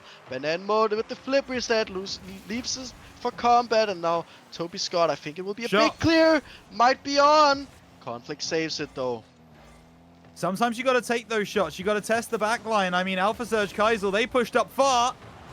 And you got to see if they've got the recovery. Afar just didn't get that one into the corner like he would have liked. Conflict, it wasn't the touch he wanted, but it actually might work. No, Banan respawns and makes the block. Mox misses the ball. Toby's going to steal the boost. Combat still has a full tank, but he's going to have to use some to try and get some more. Conflict sends it away. Banan pops it up in the midfield. Now Toby, demo on the back line. Aspire, Focus, can you make something of this? Afar, out of the corner, but not at the angle. Great save by Mox to keep Kaisel in game number 2. Yes, and it's a big start, and I just want to go back to what you said about just taking those pot shots. I did mention something like that in the first series I casted, because I think it is definitely crucial. You can have the best build-up play in the tier, but if you're failing to get those finishes over the line, sometimes you just need to throw a pot shot just to throw them off, just to find that open net. So, as you say, very important to just throw something at them every once in a while. So just keep them on their toes. As Toby Scott, the zero boost, gets the challenge onto Banan. Maybe a bit scary as he launches it towards his own goal, but Toby Scott with another 50 will save them for the time being. See Banan there. I mean, he would have been one of the most nervous in the entire lobby, seeing that one go back towards his own net. 1v1, Combat tries to fake out Toby. Toby is smarter than that. Banan, ball into the middle. Afar will be up first, but just doesn't have the jump. Toby doesn't have a lot of boost to work with. Still gets it through. A big demo from Banan. He wants a second one. He's opened the lane for Toby to drive through. Nothing blocking his path. Just open highway. And it's 1-0 to Focus. Yes, it is great stuff. Once again, I mentioned that we were gonna see some demos in the backline and how crucial they could be in this series. Well, it is the man I saw do this time and time and again in the last series, Banan Mode. He does what works the best. The demo in the backline, this time it's an infield pass and Afar. He finds the back of the net. This is what we refer to in the business as a misery compiler. Took a long time to get the first goal for Focus. Took a significantly shorter amount of time to find the second. And now, Focus are in the driver's seat. 2-0, daylight found. And Alpha Surge, Kaisel, you're going to have to start questioning their preparation for this game. Were they properly warmed going into game one? Have they properly been finding those scrims and getting into that free play? I don't know, Veiled, but at the moment, looking at this in the lobby, there've just been too many mistakes to tell me that they were ready for this series. Yeah, they definitely don't look ready at the moment. They're not finding their footing in this series. At least not as of yet. They have only 1 goal to boot, while the opposition have had 5 goals on the opposite side. So definitely not a strong showing. But in the end, having less goals can still win you the series. Conflict, he finds the back of the net off of a defensive mistake. There, I think Banan goes up. Toby Scott commits as well, but Banan Mode, he's offloading it into the midfield. Very dangerous play from him. And Conflict, he finds the opening and he takes his chance. Yeah, playing that ball back into the middle is always going to be, well, not the pass you want to make at this level, because there will always be someone following through, especially when the team you're against is 2 goals down. Combat takes it through. Conflict is trying to chase the demo. He thinks he's Banan Mode. He's not going to be able to find it on that occasion. Mox fakes one out. Banan comes through. Afar was right there with more boost. Toby going to have to be the one to bring it down. He's not got a lot of boost either. Finally, Afar is the one to get on the ball with actual boost in the tank. Combat over the top. Problems now. Banan off the top. Wants the double touch. Doesn't find it. Afar tries to find Toby. It's a triple commit for Aspire Focus. They can't make it work. 1 minute 10 to go. If Kaisel can turn this game around, all of a sudden it will feel like this series is in their grasp. But Focus are defending very high up. That's a nice touch. Afar drops it down. Combat can't take it through, but he can get a save. Toby with a chance there to get the third on the board for Focus, can't find it. Yes, but I also think you do have to say, Kaisel, they're looking a lot less pressured. They're making way less panic touches. Sure, the mistakes are still coming from both sides, but they are looking strong in defense now once again. So could very well shake up here in the dying moments. Combat, he has to try everything here. He leaves it for Conflict. Bit of an awkward touch, but Mox will save him for the time being as he takes it high up. Combat, he will beat 1. He will take a hard touch though, so we will have to try and force this down. Conflict dives with him, and the touch will just be cleared a bit, but Mox's shot, it's off target, and Toby Scott, he gets a lot of space here with some boost over 1. Could be the dunk. Conflict's up, but he's just gone across, and Toby Scott will take it all the way from his own corner into the back of Kaisel's net. Cooking so much, he ended up making a carvery over the top, down just under the bar, and Toby coming through with the goal to seal game number 2 for Focus. What a wonderful goal that was, coast to coast. 1 more for the road for Aspire Focus. They're in control of this one, and they are going to 3, count them 3, playoff points. Yeah, and it's big showing from Focus here. This series will be theirs to lose at this point. I mean, Kaisel, they will try everything they can to get back in the series at this point, but you can't help but to think that this series might just be over, as my game has just crashed, but I will be getting my way back in. Can you take over for me for just a second here? Hey, you've got all the time in the world because there's been a timeout called by Alpha Surge Kaisel. They know things aren't working. They know things aren't going their way. And so there is a little bit of time that we will have between this game and the next one. But you see there, all the statistics going in favor of Aspire, all of the, well, everything, the momentum, the mental, all of the good stuff that you want to be going for you in a series like this one is going the way of Aspire Focus. And so what do you do when you're facing up against that? You take a timeout, and Alpha Surge Kaisel, they needed a moment. They needed some time. And Veiled, I do not blame them in the slightest. No, it's definitely needed at this point, because you've gone 2 games down already, so you need to get your way back in this series. I mean, being 2-0 down, it is a make or break moment, especially in this play-ins, in this lower bracket. You will be needing to do everything, but as one famous goalkeeper from my nation once said, when you have nothing to lose, that makes you dangerous. And that goalkeeper went on to win that Euros the same year. So it is very much up to Kaisel and how they handle this pressure put onto them.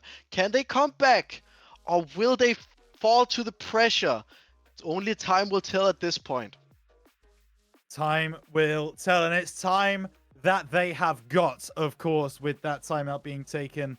1 minute 30 left. Still plenty of time for them to talk things through, figure it out, or alternatively, try and at least just kind of breathe.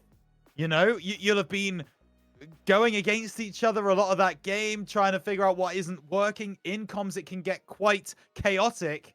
So now this is just a time to take yourselves away from it, have a relax, have a breather, and then get into some constructive conversations. And it's all down to Conflicts, the captain of this team, to make sure that that is happening. And Veiled, Conflict's been around for a long time in the RSC. He's going to have been in these kinds of positions before. He knows how to bring a team back from a two-game deficit. It all starts on the next game. It all starts by getting a game back. Yeah, it starts by the little things. It starts by fixing maybe some defensive errors you've been noticing on your back line. Maybe just a small piece of the build-up that you change around to just make the magic happen. And for sure, the experience Conflict has, it can be ever so crucial. It will be up to the players he has alongside him, whether they take that experience and they thrive off of it, whether they can make things happen. And I do think we are about to get in. We have 10 seconds left, so I do want to say Conflict's experience, will it make or break the team? I think this game will show us exactly what we need to know, and there is no more yapping to do. It is only time for Rocket League. Let's get into this game 3. No more yapping to do. Veiled, I don't think you understand what our job here is, buddy. We've got 5 more minutes minimum of yapping here on the desk, although I appreciate that there's no yapping to do in the teams themselves. Toby, game 2 for his team, looking to kick off game number 3, and that is a way to send Alpha Surge Kaisel into absolute disarray. Experience. What experience, says Banan? He just buries it in the beginning of this game. It doesn't matter how much you talk about your mistakes, how much you want to fix them. When Banan comes out swinging like that, great strong start from Focus here in this 3rd game. And the sweep, it looks on, but I might just have cursed it, but it is a great start from Focus nonetheless. You got to say these things. You got to try and will them into existence. Banan into the corner, and it is really just an exercise in clock management here for Aspire Focus, as they need to make sure they just don't do anything silly. Keep their backline well defended. They're not doing that right now as Combat finds this pass inside. Conflict tries to get there. Toby will be able to bring it away. Afar just trying to read where this one goes. Nice pass back from Mox to Combat. Banan should get across. Took a bit too long, but still managed to push it away. And this is what I'm talking about. Your 1-0 hub. Afar has missed it. Toby still sends it clear, but Aspire focus. They need to, well, live up to their namesake. They need to put in some focus now because they are 3 minutes 40 away from going through. And that is no longer the case as Mox wins the 50, forces that one through, and we're all square. Call him the Samsung Smart Fridge. He goes straight through Banan. And he just shows that they are not done fighting yet. It is this Kaisel team. They are getting back on the board. And this is very crucial that they do this so very quick. Because if they had waited maybe even a minute later, it could have done so much for the confidence of this team. But Mox, he buries it. And he makes Toby uncomfortable. Combat, he will make a bit of a mistouch, I think, but Conflict with the 50 will force it over to Toby onto Fafar, but not a lot of boost on his side. It will be all up to Banan, and he cannot find the back of the net. Now Conflict with some space, he's up in the sky looking for a 50. It will drop to Mox, who cannot find it, but Combat, he secures it, and they are ahead for the first time in this series. You've got to question what happened to the Aspire focused defense there. Just completely capitulated as soon as the ball wasn't won on the backboard. Seems like they didn't really know whether they were coming or going. So, game turned around from Alpha Surge Kaisel, and the timeout, I mean, it could have really gone against them if they'd stayed at that 1-0 down, that 1-0 deficit, but they've managed to figure it out. They've spoken between themselves. Afar needs to get this clear, and we'll be able to 3v1 opportunity over the top. Banan, can you finish? We're back to level. This game is so back and forth. And Banan, once again, he's absolutely crucial in this game. He has scored both goals already. He just manages to pick up where his teammates leave it. It was not a finish on target, but Banan, he charges down the field and he makes the finish and he makes it count. It is all equal in this game 3 once again. And I am looking to see how Kaisel handles going equal once again. Because first time, they had to equalize from being down, but they brought it back. Not only to be equal, but they scored once again to get ahead. But now, Banan, he has made it all open once again. Double commit there from Focus. And Toby, he weaves his way through. But Banan's overextended. Combat finds this pass back to Mox. It's off the backboard. Banan will send it away. 100 boost spawns at the worst possible time for Aspire Focus. And now Banan sends it over to this near side. Combat out of the corner. Mox is going to be there, unchallenged. Banan makes the save, and now a chance to clear their lines for Focus. Kaisel immediately go up to challenge. Conflict's got a chance. He wants a double, doesn't find it. Toby doesn't make contact, but Afar will send it away. Combat is there to make sure this ball goes back towards the Focus half. And getting over that halfway line is now the goal for Focus. They can't do it. Mox blocks them off, and Focus concede once again 3-2 to Kaisel. Yes, and you can't help but think that maybe Focus, maybe they have lost focus, because it does look like they are throwing this game. They are not doing what they need to do. Now they need to pick their mind out of the gutter. They need to find and crawl their way back in. Sure, Toby, there's not much you can do, but putting it in the back of your own net in this game 3, that is absolutely crucial that you don't do that thing. But Afar, he will look to respond. He takes it up in the air. The demo comes through. Toby doing the work that he didn't before, but it will be saved on the goal line. Great stuff from Kaisel here as the ball will be offloaded to Combat. A great 50 will keep them on the possession, but Afar doing the same thing, and Conflict without boost. You will have to say there's not much he can do. An infield pass, a bit of a touch onto the backboard, but the follow-up is a bit too slow. Now Banan, he might have overcommitted a little bit. Mox for the shot, but not enough power. Now Banana mode against Conflict. Banan comes out on top, but Combat finding the boost. It will drop down. Toby on the crossbar. Mox with the clear.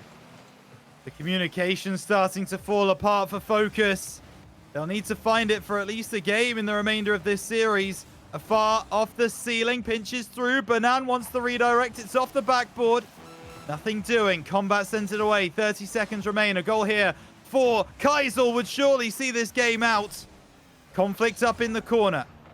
Now trying to bring it through. Toby collects. And he does manage to get that clearance away. Combat, a big interception. Once again, 2 focus players moving forwards. Combat snipes the top corner.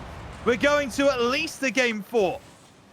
Yes, and it's a great showing from this Kaisel roster. You talked about the experience going into this game, and I think it's safe to say that the experience, it is starting to show, and they're also starting to show why they finished further up on that conferences. Now, Mox, you will have a great chance for a 5th here, but you can't get it past the defense of this roster. But Focus, they will be trying to just get that 1 goal, even though it won't win them the game. It might have been a consolation, but Kaisel, they go out on top in this game, and it is very much game on. And I think we would both be lying if we don't say that we would want to see this next game go in Kaisel's favor, because we both predicted Focus in 5 here. I would love to see a game 5, absolutely, but I'd say who wouldn't, and that is the Aspire Focus roster. They do not want this to go anywhere beyond where it needs to go. And to that end, there's actually a point that I would make is I'd be almost inclined, if I was the captain of Focus, to call a timeout here. I mean, you almost can't go to 5, because if you give Alpha Surge Kaisel away back into the series, if you let them go level and you go into that Champions Field, they're going to have the momentum no matter what. If you call a timeout at that point, you are purely doing that for your own mental. Alpha Surge Kaisel, they're going to be feeling really, really good about it. So it's not going to happen. They haven't called the timeout. But for me personally, Veiled, I would not be too happy with that game state right now. No, I definitely wouldn't either, but I do think we might not even get to see another timeout, because in the last series it went all the way to 5 and neither team decided to take their timeout. So there might be an argument that Focus, they might not want to take that timeout. They might just want to purely play off game pressure, and it has seemed to work out in the beginning. Once again, they come out swinging with an early goal. These kickoffs for Focus have been absolutely crucial in this campaign. Wow. Not only was that a kickoff, this individual play from afar is absolutely spectacular. He goes over the ball, controls himself so well that he manages to intentionally bump the only remaining defender. Mox gets taken out. And that is certainly a way to get that mental back for Aspire. Focus, ball over the top. Afar, that might drop. It's not going to. No way! Crossbar and post, both hit. How much have Kaisel paid the woodwork? I cannot believe what I have just witnessed. That ball needs to be buried. As a for certain Danny boy would have said, what in the absolute is that? I mean, you need to be scoring that, Rhino. That is one of the chances that you cannot let slip. It was so open. The ball was so free, and 2 attackers have missed it on the goal line. Certainly felt that way. Mox puts it off the backboard. Banan's going to be able to bring it through. Conflict slows him down. Toby into the middle. Banan's got a chance. He is destined for the net, but Mox will make the save. He's been so good as that 3rd man for Kaisel, and now Combat over the top. Wants the double, doesn't find it. Conflict has to reset. And Kaisel, they work back towards their own half. They want to build again. They're lucky not to be 2 goals down. They want to make sure that they're the next people on the board. They want to make sure this game goes level. Here's Combat to try and make that a reality. Toby blocks him off. Yes, and this whole attack is being built around a team bump from the Focus side. So losing Focus is definitely on the cards here, but they do manage to escape their own defense. But it will be right back at them as Conflict is looking to launch an attack on his own. But a big 50 from Combat, but Afar is close, and the flick is good, but Mox, he will make the save. And now Banan looking to offload it to Toby, who does make it happen. He will look to get it to Afar, I believe. He does so, but Afar is not there, and a bit of an overcommit from Banan mode makes things very scary, but there is no follow-up.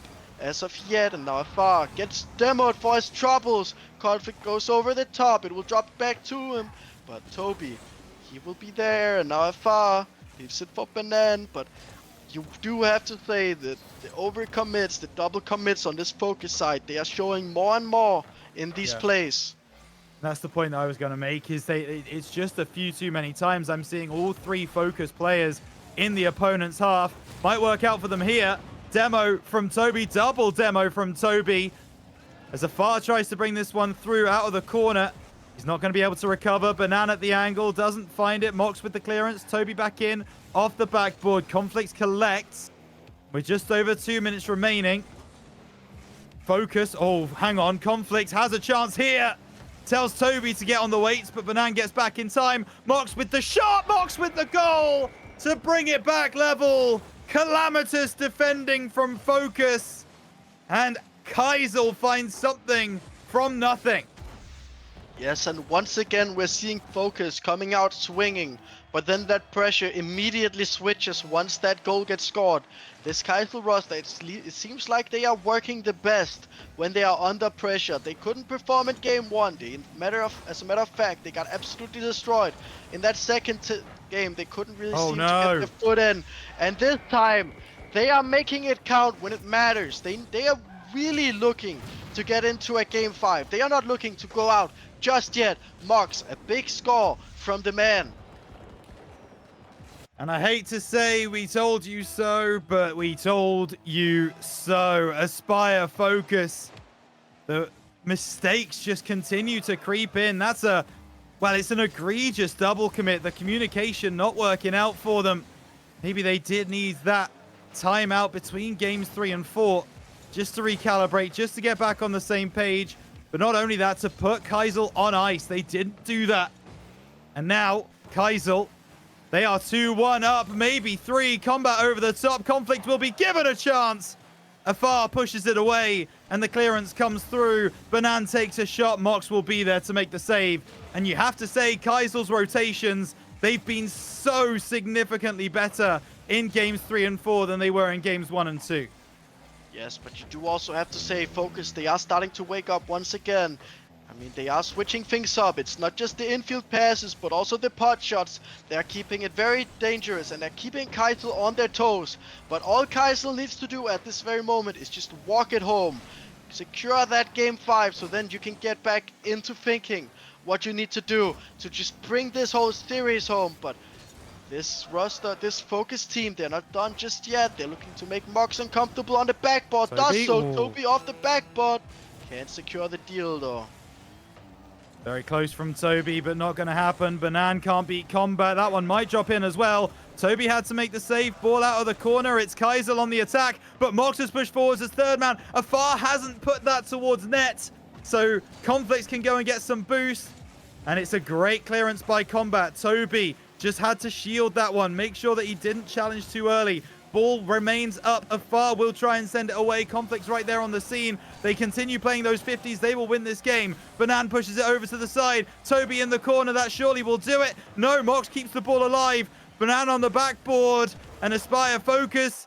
The ball will drop. They needed to keep it up. We are going game number 5 veiled. And Alpha Surge Kaisel. They've been doing everything right. And there is the timeout call. Yes, and they do call the timeout this time around. I'm a bit surprised by that, but I do also have to mention, I mentioned the sweep earlier, and I know that there might be a lot of people in chat not wanting me to say this, but you do have to give both sides. And I think the reverse sweep is definitely on, but will it happen?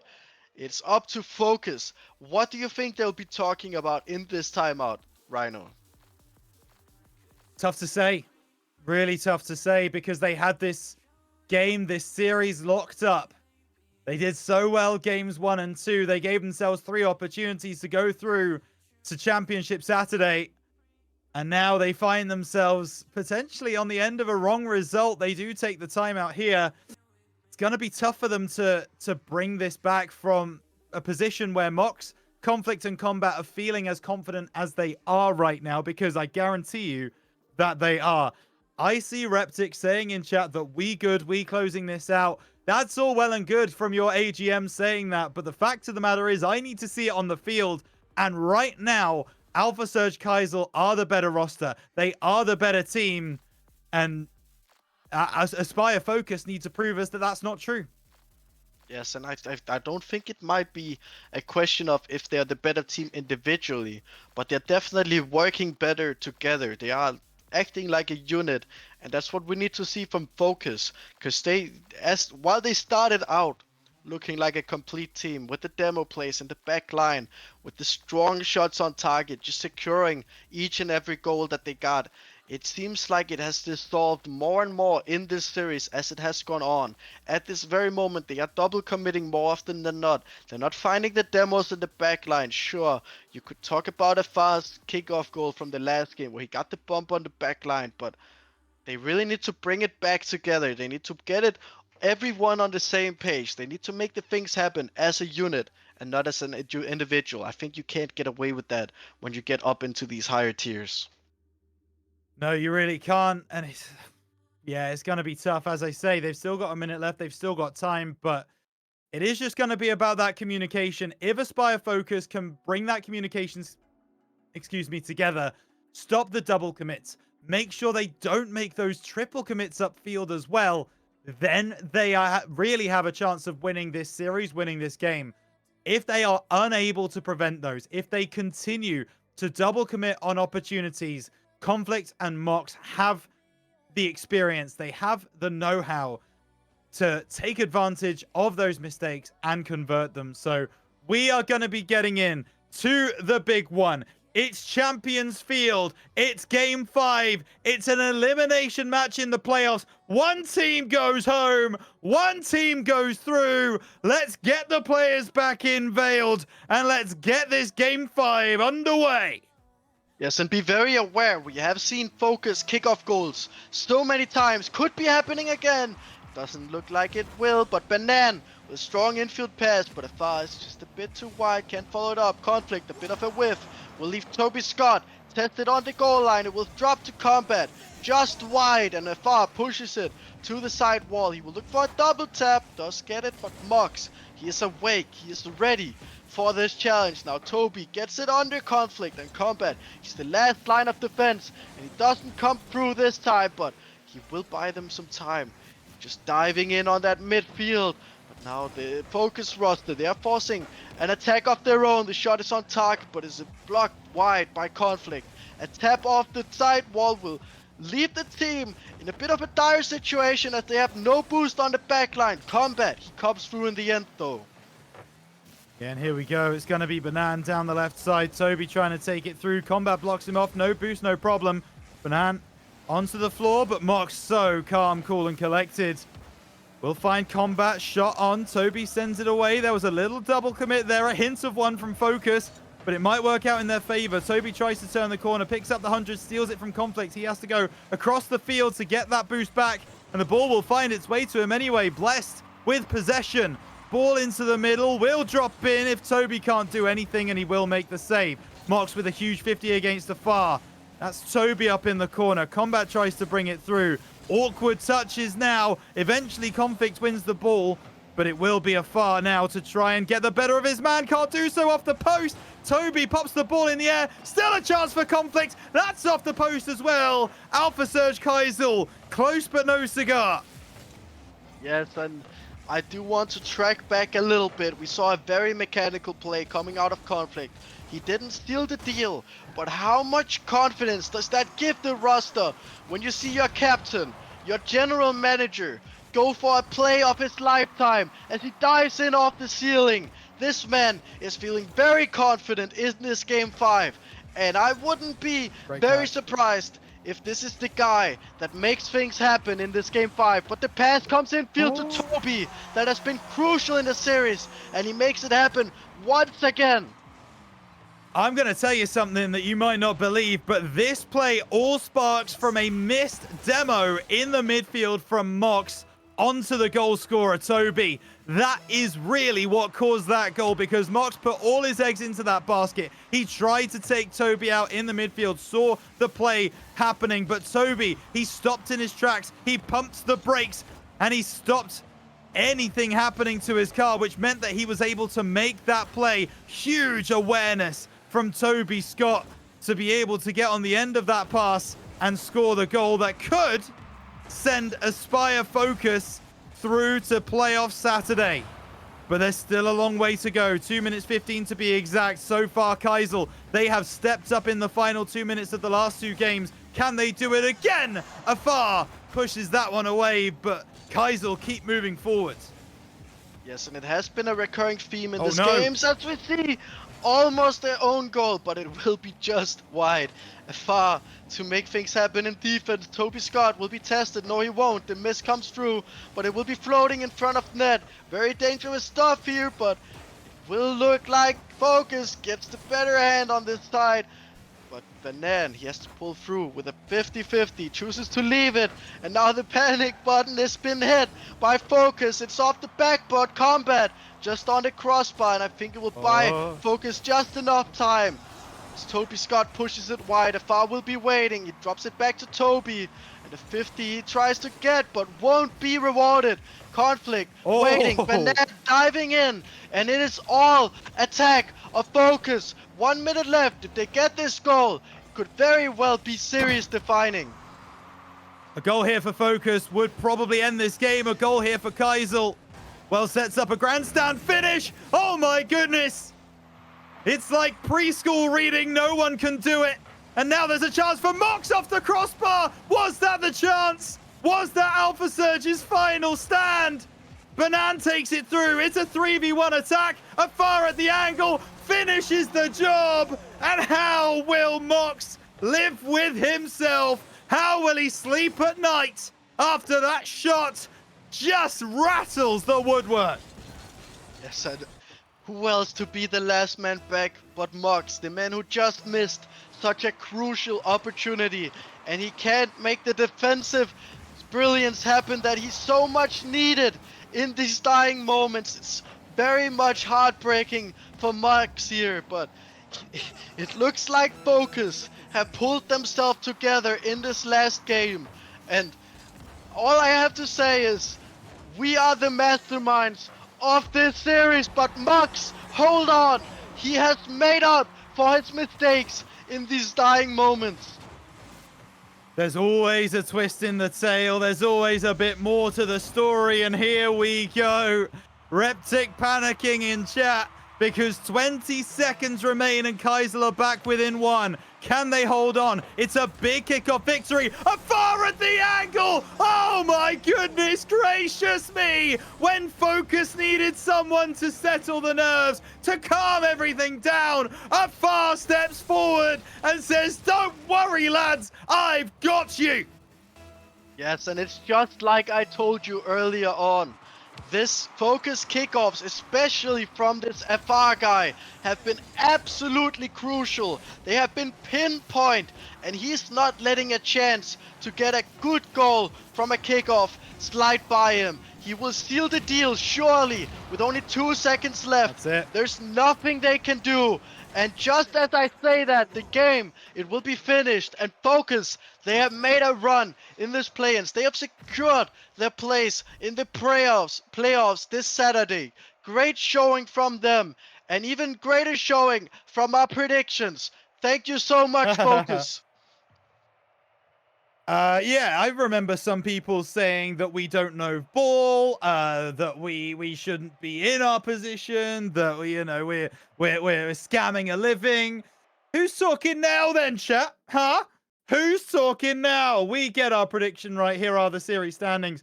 And wildly, you see it there. Alpha Surge, they had way more shots than their opposition, but the goals didn't go their way. The defense was too strong. It was all kicking off. Ball possession 50% between these two sides, but the field domination way further in Kaisel's favor. The problem was they couldn't make it work. They couldn't make anything of it. Aspire Focus, on the other hand, they were clinical. Yeah, especially in defense. I mean, we talked about the double commits a lot, but you would be a fool to not see the 37 saves on this focus roster. They were definitely focused. Sure, they had their ups and downs in this series, but they closed it out in the end. And what a great way to do it with a kickoff goal, just as I had foreseen it. So great showing from Focus here as we get the MVP once again, Toby Scott. He did it in the last series as well. And I did say he was a bit in the shadow of the other players in the last series, but in this series, he was absolutely crucial. Yeah, it really felt like he was everywhere on the field at any given time. He was in a nuclear bunker. He was in Antarctica. He was halfway through the Clifton suspension bridge doing his best Tom Scott impression was Toby Scott, and he made it work. He did so great for his team. Deserved MVP, but realistically, anyone on that Aspire roster could have possibly got that MVP, and we would be sit here and absolutely accepting of it. So, Veiled, wow, there we go. What a game, what a series, and Aspire march on to Championship Saturday. Yes, and what a way to do it. I mean, being the underdog of the underdogs, they did it twice now. Yeah, sorry, I thought we were closing, but we do have the play-ins bracket here, and Focus, the first team in the rival tier to secure their place in the playoffs. Well, not the first to secure it, but the first to make it through these elimination stages. Yeah, and there you go. Focus, run the gauntlet.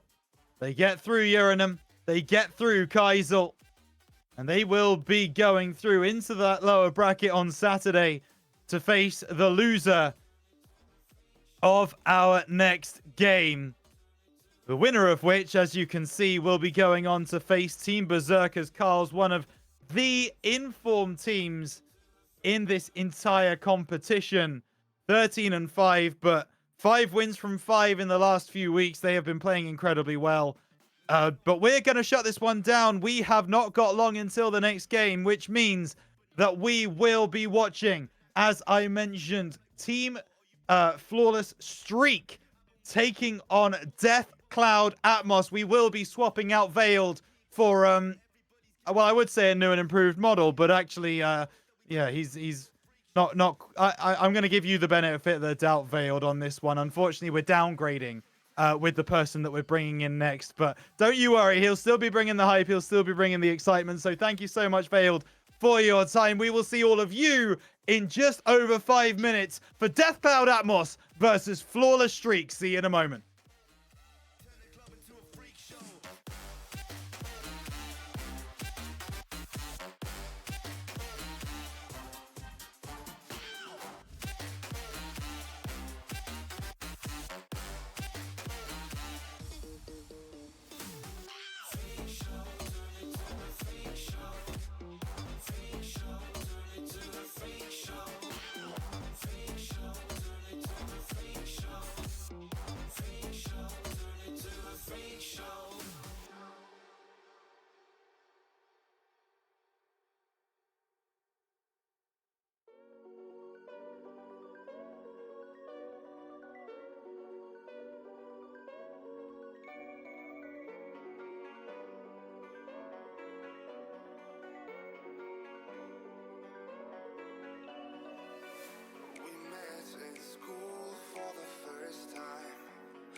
supposed to feel like.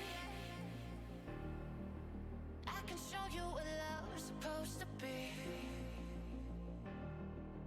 I can show you what love's supposed to feel like.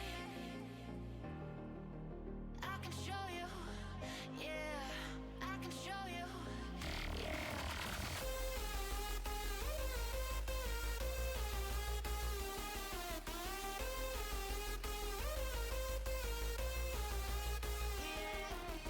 You're the light inside of me every night. Chasing dreams, ain't got time to make 'em see what we believe. You and me, yeah.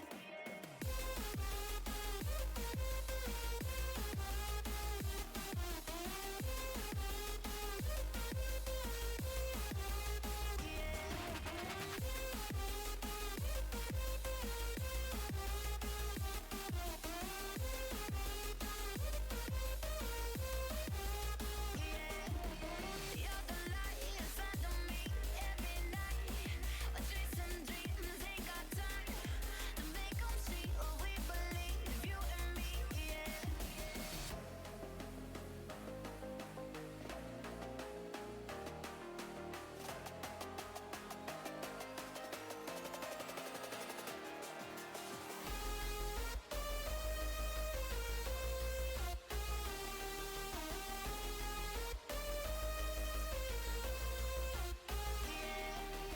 You're the light inside of me every night.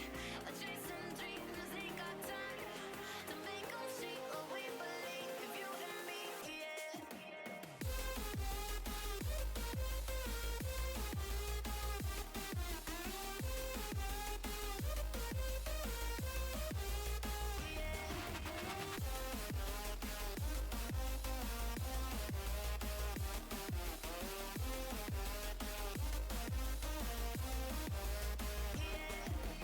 You're the light inside of me every night.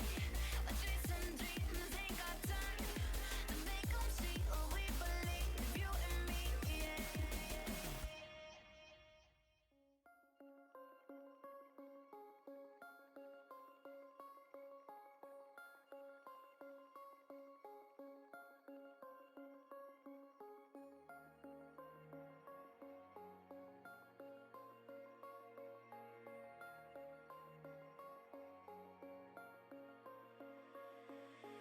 Just take a breath and take it deep to show the world that you can see a life that's full of wonder, but it will never be enough.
Well, I mentioned there would be a downgrade, but that guy unfortunately couldn't make it. So instead, we have got the main man, Hodge. He's here and he is ready to get things underway.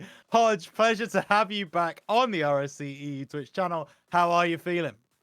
You know what? If that's the sort of cool transitions that gets you an RLCS broadcast, then maybe I've still got some way to do. Absolutely. Good save. I can't wait to to be here for this matchup. And you know what? I think a lot of the teams today are going to be in the lower bracket, at least, are going to be quite happy that I'm here for this match and not their match. Because if we go back to Prospect the other day, Rhino, I got a 1 out of 6 predictions right all day. So I'm not here to curse anyone's tournament. I'm here to curse someone's lower bracket run. But it won't quite be the end of them just yet. So yeah, it is the upper bracket. We will be sending one of our teams down to that lower bracket to play against Focus on Championship Saturday, and then one of them moving on through the upper bracket, and where we will find out their opponent. Wait, no, it will be Carl's, right? Yeah, very good. Yeah, there we go. Berserkers, Don't even have Carl's, to say our very bracket good. open. The memory goes crazy, as he absolutely remembers. But there you go. It's going to be Team Berserkers Carl's for the winner of this game in the upper bracket. They will still have 1 life in Championship Sunday if they do win this game. However, lose this game and you immediately drop down into the lower bracket. We are just being informed that there is just 1 player who will take a moment. We've still got plenty of time to go, though. You can see there the difference between these two teams' seasons. It has been a better season overall for Flawless Streak. However, Deathcloud are very much here on merit. They are fantastic in their own right, and they've got some pretty good statistics for themselves. Yeah, they do. And I think this Deathcloud roster, right, when you look at things, and you sort of talked about the gap between these two teams, like this Flawless side having a slightly better season. I think when you look at the two rosters here, Flawless, they sort of had a more guaranteed seed in the playoffs than this Deathcloud team did. This Deathcloud team really had a late surge in momentum in the final week of the season to get to this point, right? They got a double win week in week 9 that pushed them from around about 5th place, where they could have ended up if things had gone badly, up towards this 3rd place position to grant them the upper bracket matchup against Flawless right now. But now we're going to look at some of our individual players who are going to potentially stand out to us in this match. And Rhino, I want to get your thoughts on which player you're going to be looking at on each team. Pick out one for me from each team that you really think could make a difference here. Oh, it's tough, isn't it? I mean, something that I'm going to mention firstly about Clean is obviously the fact that their captain is also their sub, which is never something that I especially enjoy looking at in a team personally. But it seems to have been working out for them. I've got to pick out Franz from the Flawless side. Been playing incredibly well. 71 games, 69 goals. Been absolutely smashing them in. 102 saves as well. Can do it in offense and defense. Meanwhile, on the Deathcloud side, it's going to have to be Sarge that I'm going to call out over there. Captain leading the line, leading by example as well. 69% goal participation across the season. He is very, very much involved in the offensive kind of area for Deathcloud Atmos, and he will be involved again today if given the chance. Yeah, well, let's see if he's going to be given the chance to do so, and we'll get to that in a second. But before we do that, we've got to run over some predictions. Yeah, we do. Well, I think we've both gone very different ways here. I'm going to start first and just say, I think that this is going to be a 3-0. I think I would love it if it was a game 5, by the way. I'd love it if we got all 3 matches of the day, game 5. I'm going to go 3-0 to Flawless here. I think that this could be a 3-0, and I think it also could be a 3-2 and go completely the other way, but I just enjoy cursing people, apparently. I think that it was a lot more of a convincing season from the Flawless side, and yes, Deathcloud looks strong coming into this play-in sort of series, and I think they very well could throw a bit of a curveball to my prediction. But in the end of the day, I will then just use the excuse that I predicted against them to cast a curse them. So I win either way. I hear that. Winning either way is always a benefit. I don't win either way because I am very much in control right now of the RS cast prediction race, and I want to continue that as it stands, Hodge. So I am also predicting Flawless Streak, but I am predicting them to win 3-1. I think it's going to go 4. I don't quite think it's going to be a sweep. I think Deathcloud have the ability to get a game back. However, when you win 4 on the bounce to close out a season, I just don't think you can be predicted against going into the postseason. You've got the momentum. You have got that ability clearly in the team. The communication is working well. And for me personally, I think that stands for a lot. But what do you think? We have opened the predictions. Ooh. Let us know who you think is going to win. Put all of your RSC bucks on this one. As it stands, I think I can see that it's currently going the way of Atmos. It is 4-1. So if you're thinking of that Streak are going to win this, make sure you get those channel points on, because you're going to be rewarded greatly if they do come through. In fact, Atmos have just had a load more points put on them. 23,000 now. So many people thinking Deathcloud Atmos are going to take home this victory. Hodge, they think we don't know ball. Do they know who we are? You know what? I've just realized I need a prospect team next season, so change my prediction. 3-0 Deathcloud. Change it now. Doesn't matter. Change You've it. No, spoken. no. He's You've done it locked it in. before. There's Shattered's nothing done about it. before. He'll do The it game again is done. tonight. Hodge, No, the goals you have not can't- been no, scored. there's no flipping. Change There's that no flip prediction. flopping. You first got to It's take your happened first before. answer, buddy. And we are underway. Flawless Streak taking on Deathcloud Atmos. We get things underway. It's going to be Toe out to Wonder, up in the air. Toe goes by. Strafe will also go by, so it's Sarge. He doesn't collect. Fran's aiming for the top left corner. Change making the first save of the game. Oh, Shattered's actually changed it for me. Shattered, I love you so much. Thank you very much. He's done it for the second time. The last time, by the way, I predicted against this Atmos team. I then changed it after the first goal, and they 3-0 swept. So I'm quite confident in this, actually. But let's see how things are going to sort of navigate as we get into this series. Already a little bit of pressure on both sides. No goals to warrant just yet. But here comes Wonder from Streak to pop it up. And Toe already looking to get himself involved as well. But Strafe, maybe the one to take this along through that corner. Continuing to cook up the aggression a little bit in the early stages of this game for Atmos. There's another shot. Change looking for the dunk off of the sort of backboard. But that's going to be taken away. And if that was going to go in, then I would be feeling very, very happy. It's very much a feeling out process at the start of this game, number one. Both teams just trying to settle into the series. Not desperately trying to get that opener goal right yet. There's not those overcommits that we sometimes see from teams feeling stressed out and in trouble. Wonder doing some great work down this near side, but Strafe will get dunked by Franz. Franz can't win the second ball. Sarge working off the top, looking for another touch. Wonder to send it away, and Toe now to try and clear the ball. Change makes that an impossibility. Franz back up to the halfway mark. Strafe inside. Wonder over the top. That won't drop, but maybe Franz can force it. No, there's no one there. And it will be cleared by Deathcloud. They get the first goal. And those overcommits that I said weren't coming well, Hodge, they are here right now. That's very cool, not a biased caster, but well done, Sarge. Great goal. Atmos getting the first goal on the board here. And Streak, they're going to have some work to do if they want to get back into this game. We've talked about some of the early pressure that's come through from both teams here, Rhino. But it is Atmos who draw first blood. Is Strafe going to be the one to double up? No, placed over to the left, but that's still going to allow Atmos to continue sort of cooking here in this Streak end of the field. Keep that possession sort of swirling around.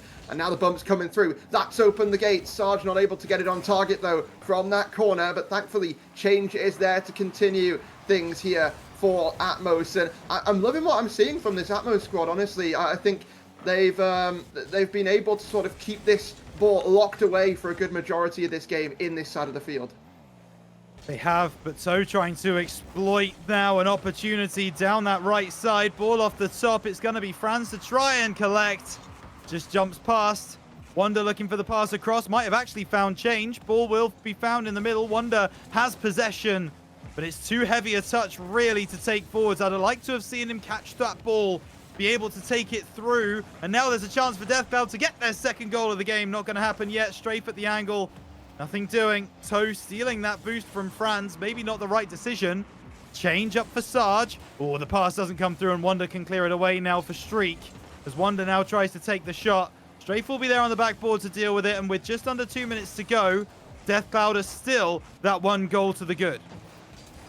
Still holding that lead, but let's see if that's going to continue to be the case, because we're starting to see a bit of a shift here, right? Streak, they're getting things under control. They're getting things flowing a little bit. There's an infield pass, but read well by Change. Going to stop that before it even started. But Wonder going to look to turn things around again. Toes looking for the open net shot. And there's the tied game here. Streak respond. Felt like a lot of possession, felt like a lot of aggression coming through from Streak. And they make it pay in the end. They find the leveler. And that's going to be now a minute and a half to go with a level scoreline in game number 1. Sets up for a tantalizing series, certainly, as Wonder finds that over to the left. It's changed now, looking for the pass to Strafe, who goes around the houses a little bit, still wins the 50. Big clearance from Franz. Wonder will try and collect on that left side. Change intercepts, toe off that left wall once more. Ooh, Wonder wanted the bump in net. Didn't find it. Franz can't find a double. Chance for Strafe. Can he locate the bottom corner? Not this time. Not this time. Toe's now going to go on the attack, though, and look to magic his way through this Atmos defense. Franz might be the one to do it, though. Double Emo coming through on both sides and change the last line of defense, but it's good enough here for Atmos. They hold on, but they're not done yet. Strafe still lurking upfield, still hunting for a little bit more here for Atmos in regulation. And we find ourselves with 30 seconds left. Someone is potentially going to break the deadlock, or is overtime on the cards here. Here comes an opportunity for Atmos.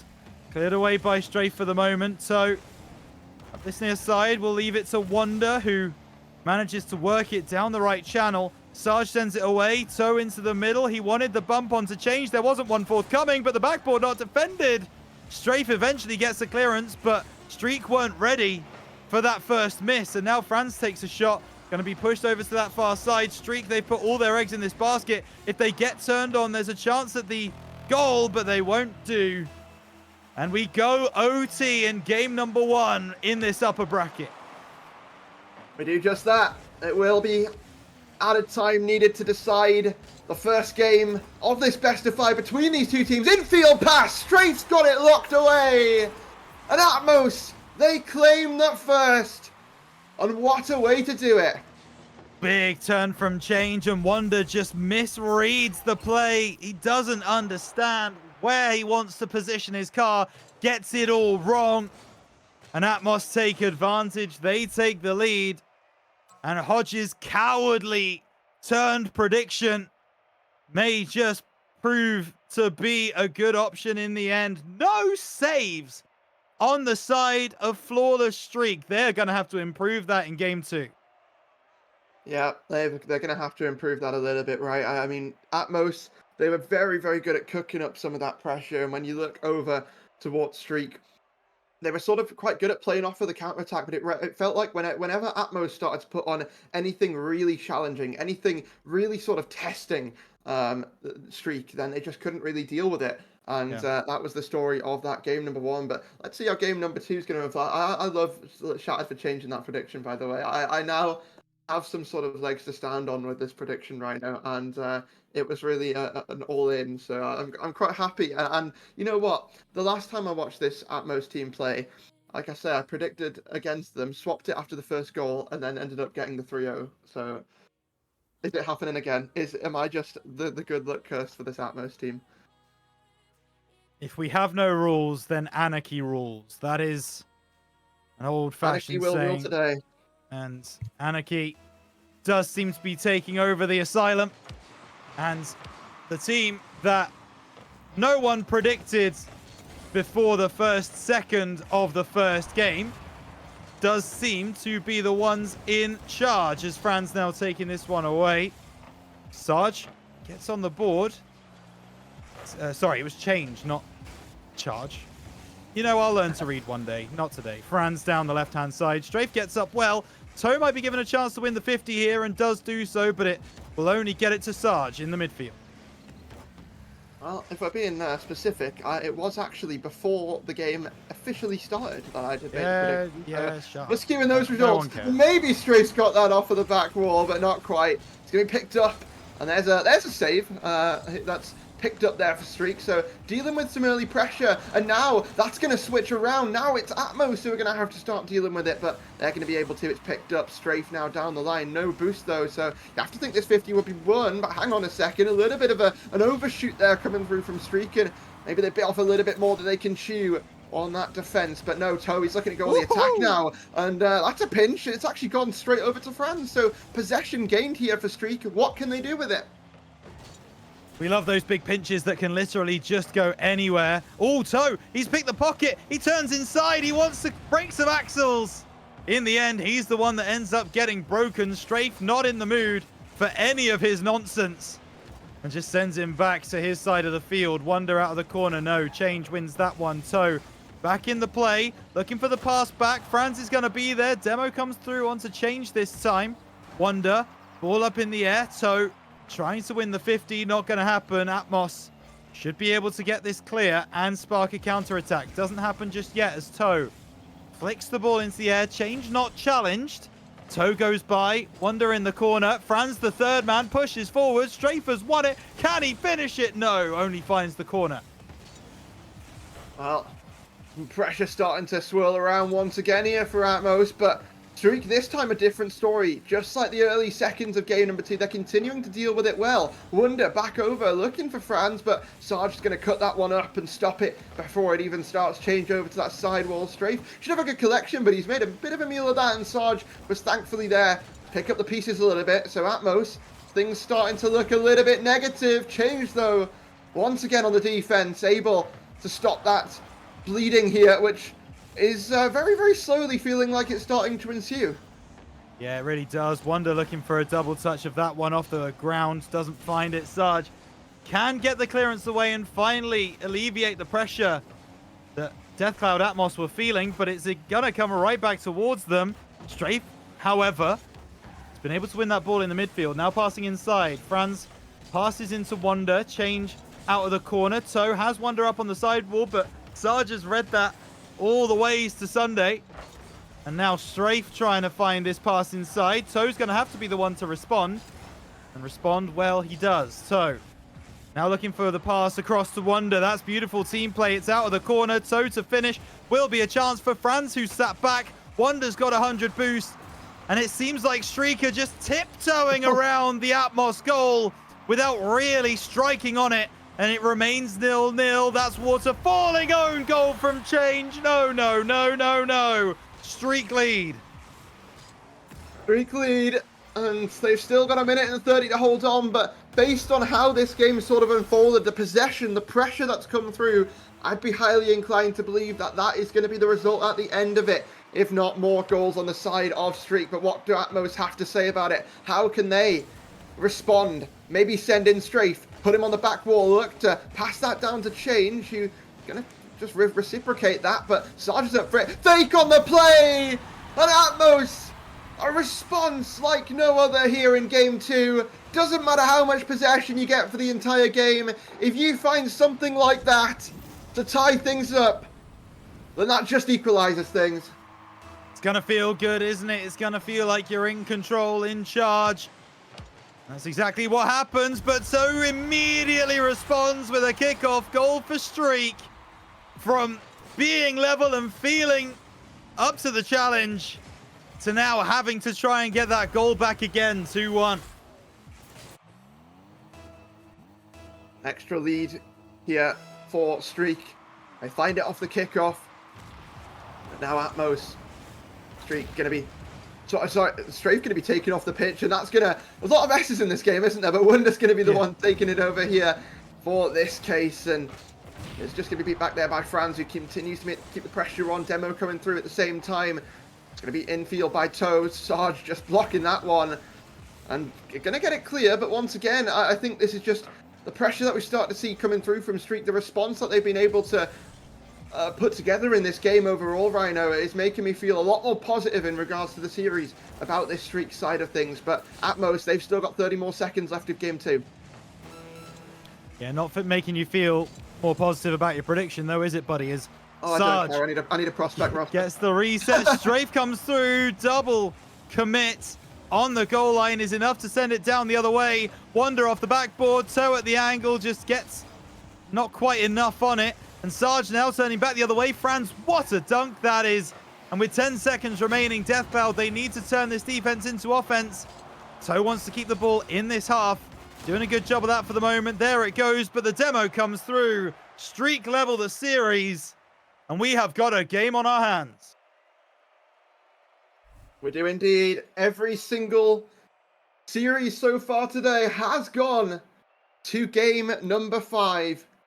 And is this just going to be the three-peat, I guess, to top it all off? Let's see. Streak, a good response in that game. And Rhino, it really felt like they cleaned things up a lot in that match, right? They cleaned things up in the defense. They were able to reproduce the counterattacks that they were able to show us in game number 1 as well. That was still very prevalent.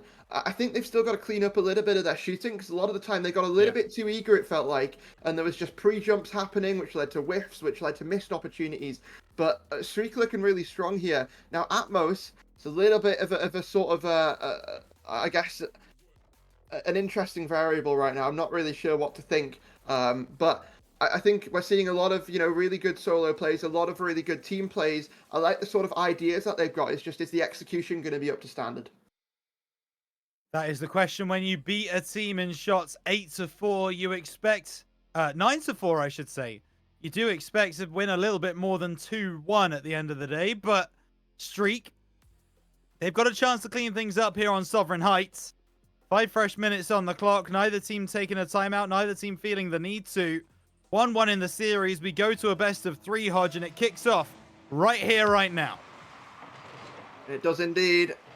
That ball's already floating in the air on the side of Atmos. They're just looking for some early blood and not found just yet. Although this is some good sort of pressure off the start of this game. 50 on that sidewall. Who's jumping for it? Wonder certainly is.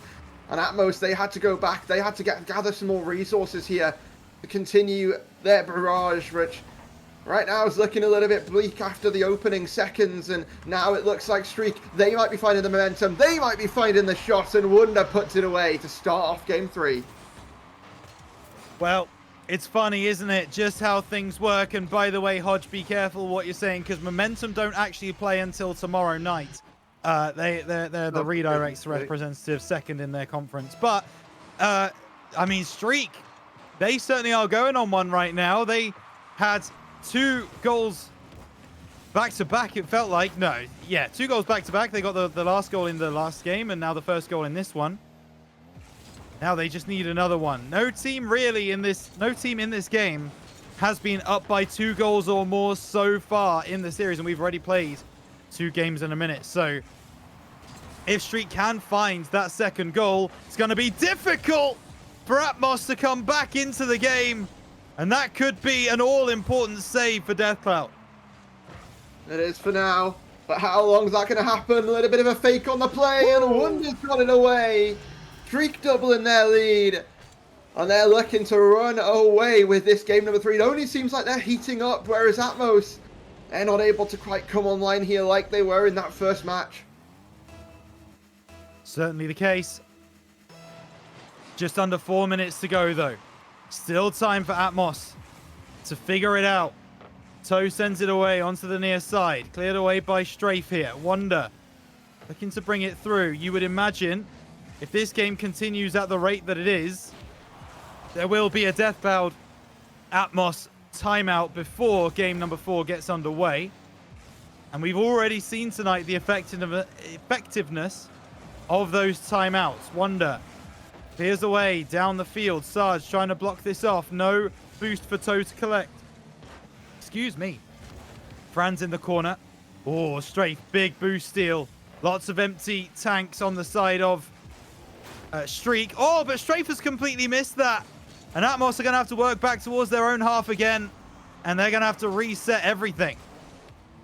They are. Sarge going to be the leading cause of that potentially, although Toe's got it locked away. Strafe playing that 50 on the goal line, but Wonder getting that save and continuing to really step up this Streak defense from really just a shadow of itself right now. When you look back to game number 1, it was not looking too great. Now they're saving everything. They're not letting in any opportunity that comes their way, and Atmos certainly need to start disrupting that one way or another, as half the game's still left. But how many goals are they going to need to get back if this offensive streak just continues? Because it doesn't seem like there's any signs of slowing down here, Rhino. And Atmos, they're just trying every trick in the book, and every trick in the book might just not be good enough.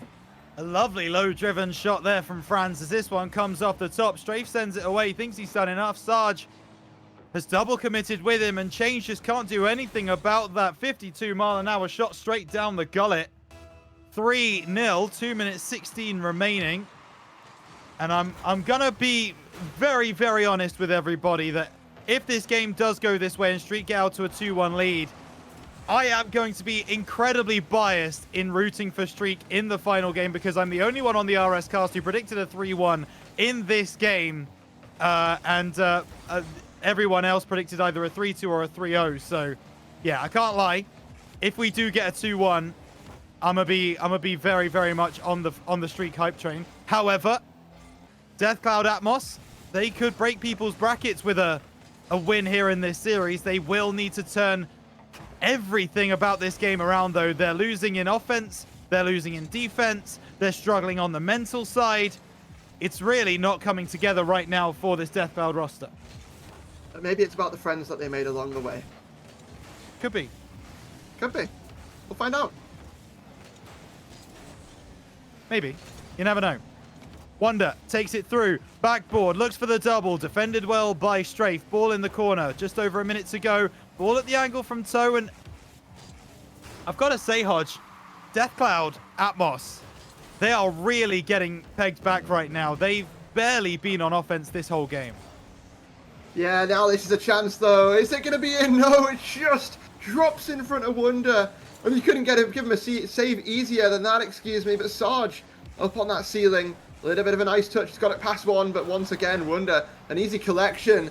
And 6 saves in total now for this Streak side of things. 3 goals as well to go alongside of it. They're topping the stats in every single metric. And Atmos, they just can't even get a shot on target. It feels like they've got a couple, but none of them meaningful and none of them really dangerous. It might actually be, Hodge, that it turns out we don't know ball, because Atmos are actually out shooting Streak right now. They've had 7 shots. You could have just let Streak me have go had with 5. Which, yeah, but they have not been able to place the shots, so I still win, get wrecked, and I don't win the prediction. So I'm just finding copious methods to win. Yeah, bro is copiuming right now, as Wonder will take this through. The result is locked in, and if we don't see a timeout from Atmos, I would be absolutely shocked. But it's not being called yet. They don't need it. They don't need it. They definitely do need it, Hodge. I'm gonna tell you. Let me tell you right here, right now. They do need it, but I guess they think they don't. Well, you see, in grand finals interviews, I always like to ask teams what do they use timeouts for, and the most common response is toilet breaks. So most teams don't seem to technically use timeouts for anything of a good reason. So, you know, if you don't need the toilet in your Atmos, why bother? Sure. That's the logic. Yeah. You know, there is logic there. I don't know how much of it, but there is logic there. There's some logic. It's just brain dead logic, copium logic. But you know, I need to win in something tonight because I just curse everyone apparently. But I think the best way to go about this game number 4 is to be incredibly biased to our individual teams as possible. Okay. Yeah, I don't mind that. You accept the challenge? I absolutely accept the challenge. I don't. Yeah, as I've said, I don't think anyone understands just how much I want Streak to win this next game. Beckwith I don't Park. think anyone understands how much I want Atmos to win the series. Beckwith Park is the location for game number 4, as it always is here in the playoffs. Streak are 2-1 up in the series. Win this game, they go through into the upper bracket to play against Carls on Saturday. However, if Atmos do, then it's gonna be Streak who go down to play the Aspire Focus. That's who it is. Ball chance for Toe off the backboard. Get there on the second touch. Chance at the turn. It's going to be sent away by Change, but he's not got any boost. Wonder drops it down. Francis coming in from deep, but Change sends it away, and it's early pressure from the Streak side. Yeah, early pressure, but I mean, it doesn't matter how much pressure you throw at Atmos, they're still going to be able to withstand it. Sarge playing that 50. Just as easy as that, getting it away, and Change also looking to get that passing play going. And look at the passing plays coming through from Atmos. I mean, I don't know about you, Rhino, but I don't think Streak could reproduce something like that. Look, sometimes, you know, a broken clock is right twice a day and whatever it happens to be. So that passing play comes through, but they ain't got any more. Streak are going to be fine. They've got all the time in the world to bring it back, and they're going to do it immediately. No, they're not. Change is going to make the save. It's a bit boring, that, isn't it? As Strafe comes through. That one is going to miss wide. Franz deals with it, sends it back. Change won't drop it down. There's a chance here. Sarge Pushes it to the side, but Wonder's managed to get in front. So over in the corner, has Franz in the middle. Find the pass, please. Looks for the bonnet. Looks for the bomb corner. It's hit the post. How much has your team paid the woodwork, Hodge? Oh, it doesn't matter how much they pay the woodwork. They've still got that 1-goal lead intact for now. And it looks like they show no sign of slowing down, but holding that. And Strafe now going to look to try and double that up as Change got the touch. Not quite. And it is still going to be that 1-goal lead held though, Rhino. Your team can't score. They can't yet. There is still plenty of time. Toe looks to score. Oh, no, the post again. I can't believe it. Who's hitting the woodwork now? He's so close from Streak. Twice they've rattled the upright. And that is just proof that they are going to score sooner rather than later. It's just about if Atmos are going to score in the meantime. Franz out of the corner has Wonder waiting. Ball into the middle. That one was on target. Why is there a player in the way? Outrageous behavior. Strafe comes through, but he gets beaten by Toe on the side wall. Sarge. Oh, Franz. Big dunk. There's a chance here. As that one will drop, but it's easily pushed away. Toe's got Wonder waiting in the middle. Can he find the pass? Needs to find it. Ball on Bonnet. Finish the job. Strafe makes the save. Strafe just too good at saving it away. Death Cloud, Atmos just too good at saving it away. Just like that, they do it again. And your team just cannot convert any of these shots. You look at these shots, 8 of them, none of them going in. And that's still going to continue. Atmos holding the line. And they're looking to bring us to game 5. They're looking to get a second goal. I'm not finding it just yet, but they're only delaying the inevitable, let's be honest. How can you take that opportunity and not have a second man? Oh my goodness gracious me. Flawless Streak are falling apart here in game number 4. They've had all the attack. They've had everything go their way. 9 shots to 2, by the way. The only 2 shots that Atmos have had all game have been goals. 2 minutes remaining. Trust me, if Streak get a goal, they are going to be dangerous. They are going to be able to get another one. But they need to find that first goal, and they need to find it soon. You have to be nice here, otherwise it genuinely does seem like we're just both slating Streak. But yeah, 2 minutes still remaining, and Atmos, they're just looking to continue this. They're just looking Streak right now. I don't add up their lead. And, well, I would never do that about my team, so you're unloyal. Oh, no. There's just another one. And Strafe's just got a third here for Atmos. I mean, when you look at Strafe, right, goal scorer, great saver. He's doing everything here for Atmos, just the star man of the team right now. And he might just be what gets us the 3rd game 5 of the day, Rhino. Your team could never. Predictions in the bin. Seems to be the case. Predictions in the bin. And there's Sarge with a 4th, and that is going to do it here for game number 4. Well, now I want Death Cloud to win. Or what? To be honest with you, now I want Death Cloud to win. Now, if he's swapping back, because otherwise it will just turn into me getting an infraction. if I can't get the perfect prediction, no one can. That's the way I see it. As Wonder trying to bring this one out of the corner. Strafe is going to try and send it away. 1.5 minutes remaining. Toe can't find the angle. Ball just fades in the middle of the net again. And if you are Flawless Streak, this is going to be another situation where it really doesn't feel like you need the timeout, like Death Cloud felt like they did between games. The timeout's not needed.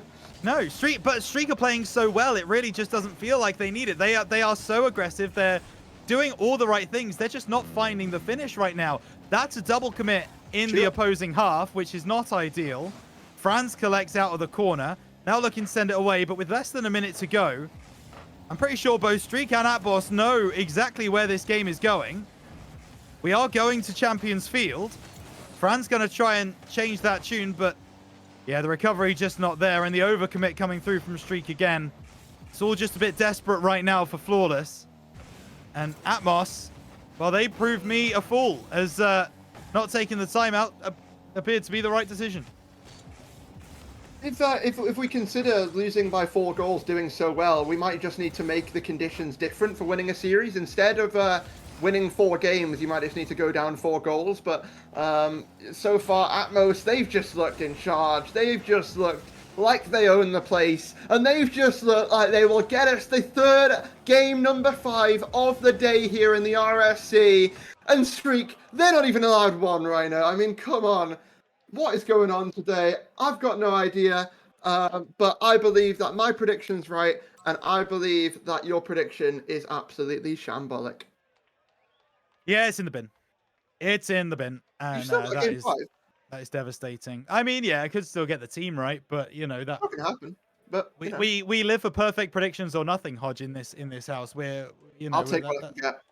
Yeah, fair enough. But you look at all these statistics, right? A lot of them are in favor of Flawless Streak. Field domination, 60%, over 1,000 boost consumption extra, shots going their way.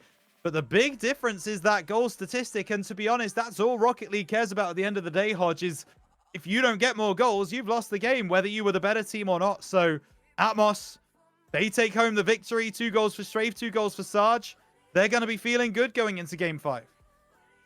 There will be, and we've established that either you or me is going to be right for this, or 50% right for this prediction by the end of next game. So, chat, let's hear, who do you have winning this game number 5? Let's see some Death Clouds. Let's see some Flawlesses in the chat. And who are we going to have taking it at the end of it? Realistically, it's going to be Atmos, but, you know, Streak's still on the pitch, so they've still technically got the opportunity in that. But here we go, game number 5. Another chance for Atmos to get 6 goals on the board. Potentially Brazil Streak out of the upper bracket. But will they be able to do it? Yes, they will, but let's find out. It's game 5, Hodge. You can't go bias casting in a game 5. We just want good Rocket League, and here comes Wonder trying to provide it off the top rope. Toe's going to come back over the top. Sarge to send away for the moment. Franz is going to be there to try and follow through. Sarge with a big 50 there. Wonder off the sidewall. Toe needs a touch. Does get one around the side. Wonder, has he got the angle? No. He cannot find it, and Sarge will bring it away. Atmos under the cosh early. Yeah, and let's see, Streak looking like they're holding up well here for the time being. Some early sort of pressure from them, but still nothing to warrant a goal just yet. That's going to be across the face of goal. That's a risky play to make there if you're Atmos. And yes, there was players in support, thankfully, but still, if that had gone a little bit more wrong, and that could be the 1-0 lead over to the side of Streak. Atmos going to have to try and get this out of their halves, looking already a little bit different to what we saw in the last game. Franz looking to force his way through everybody, but Strafe holds on and is able to get that one sent away, only as far as Wonder, though. And Streak, they've really done a good job to box in Atmos here in the early seconds. Oh! If a caster thinks about saying something, but doesn't actually say it, does that count as cursing? Because I was literally just about to say, credit to Deathcloud Atmos, because they've been able to withstand the Streak pressure from the first minute and not concede. Well, they have now. They are 1 goal down here on Champions Field. Toe brings it down the right-hand side. Change tries to intercept, but Toe maintains possession. Ball into the midfield. Strafe will send it away. And now Sarge to try and finish this one, but Franz intercepts again. Deathcloud Atmos can't get out of their own half. They Oh, can't, and over that's the just top. going to continue. Sarge able to take it away and stop that before it started. Is he able to continue and play that 50? It's a great 50 to play, but not able to really set his teammates up here, and his teammates aren't able to get there in time, so now Toe's going to take over here. 1-0 lead still held here by Streak. What else do Atmos have to say about it? Are they able to put up a similar performance to last game? Strafe to the backboard. Franz not able to make contact. Change just fast enough to it to keep everyone guessing. And as he got that put away, not quite. The defense stands strong for Streak. But Atmos, they're going to continue looking for more as Change is able to stop it in the halfway line. Yeah, Wonder with the 50. Oh, no, Franz, Toe, team bump. Surely not. That's not how you want to concede the leveler. Deathcloud Atmos given an absolute freebie in the midfield. Franz coming back. I don't even know why he's tried to make that play. There was no need to. Teammates had it under control. Franz ends up passing it right in the path of Strafe. And now Deathcloud Atmos, they have a foothold in this game number 5. They do. They have a foothold. What can they do with it? Third game 5 of the day. Every single match here of the rival division proving to be so close between each and every one of these players on our screens today. But now Sarge is going to have to keep everyone guessing. He's able to for a little bit, and there's no one there to follow that play up. Streak, you got to get that rotation a little bit fixed, because what's going on there? Hey, It's not looking perfect, but at the same time, they didn't concede from it. So is it really a problem? Change gets up. Savior medal locked in. Toe's going to be given a chance. That one hits the post. Wonder now trying to turn, just trying to keep the pressure on the back line. Low boost amounts on the side of Atmos. Change tries to send it long. Wonder will be there. Still not a lot of boost for the Atmos side to take. Toe pushing it over to this side. Looking for a second touch, and Franz goes by. I think the fake play was going to be locked in there for a Streak. They just couldn't really get it to work, and now Atmos able to clear down the other end of the field. For now, Wonder gonna take it back over to that sidewall. Sarge should have a touch here. Try and throw it on the back wall. Change up for it. Not able to find the angle. Neither Sarge. Now Toe gets a chance to turn the game on its head, but Strafe was left on an island, but that island good enough for the time being. And Atmos, they're holding on.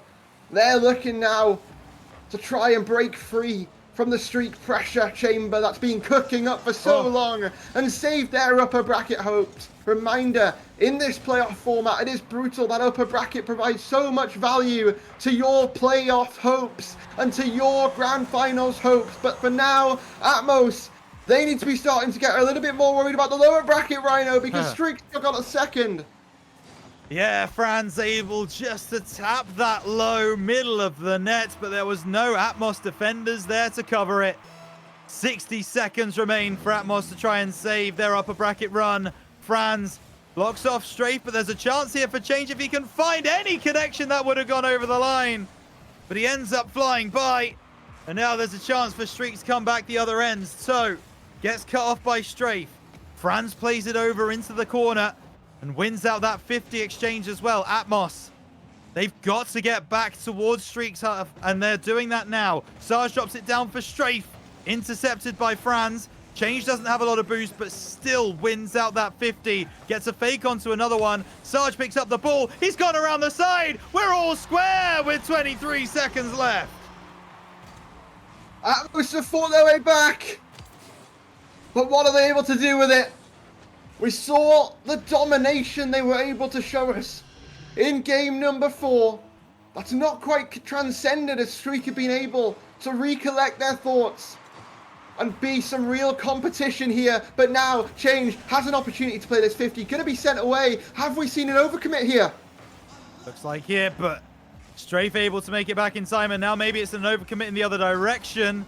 Wonder blocks that one off. 10 seconds remaining. Game 5 OT is looming. Franz intercepts it. Streak want this done in regulation. Ball out of the corner. They keep the ball alive. Wonder still got the ball in the air. In the corner. Toe will leave it. OT is here.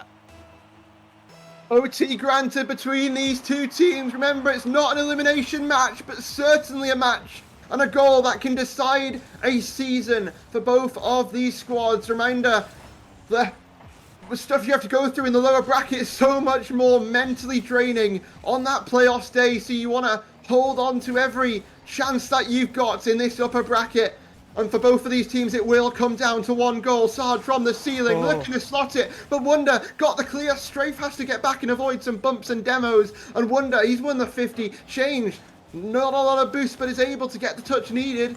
And once again, Atmos find themselves in a bit of a sticky situation, but they're dealing well with it for the time being. This is the question that I think is going to be asked in this OT. Can Atmos deal with the pressure from Streak and get that one opportunity to counter-attack them when they overcommit? And trust me, Hodge, they will overcommit. It's not yet, though. Sarge, off the backboard. Wonder pushes it over into the corner. Maybe Streak have learned their lesson. Maybe their rotations are a little bit more locked in. This ball over into the far corner. Over 60 seconds of OT already played here on Champions Field. Cleared away by Franz. Toe takes it through. Streak going to be given an opportunity, but Change immediately shuts it down. He has another touch as well. Needs one more. Wonder puts it down. Franz, couldn't get the redirect. And now it's going to be a chance for Strafe. Won't get it over the top of Franz. Change, tries to read the waterfall, reads it well. Toe out of the corner. Chance for Sarge to bring it away. And Streak look dangerous every single time they come forwards. Atmos need a counter. They do. Is this where they find it? The breakthrough, the save has to be perfect, and it is. Atmos They've been perfect in defense so far. 9 saves this game. In fact, make that 10, I believe. Yes, indeed. They will not matter unless they're able to find that goal. Franz infield looking for the angle streak. They've had so many shots and only 2 of them able to find it.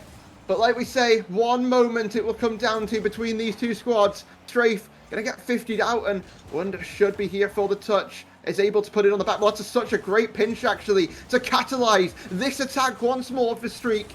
But once again, Strafe picks it up, and it's the guidance here for Atmos to start their counter-attack once again. That's infield. Is that the opening? Yes, it is! Death Cloud Atmos! They're able to get the victory over the 2nd seed in the Ignis Conference.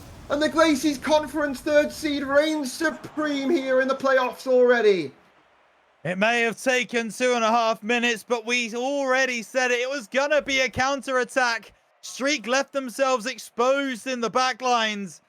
And that was enough for Death Cloud Atmos to take that advantage. It's a team hat-trick for them. Every single player getting on the board. 3 goals.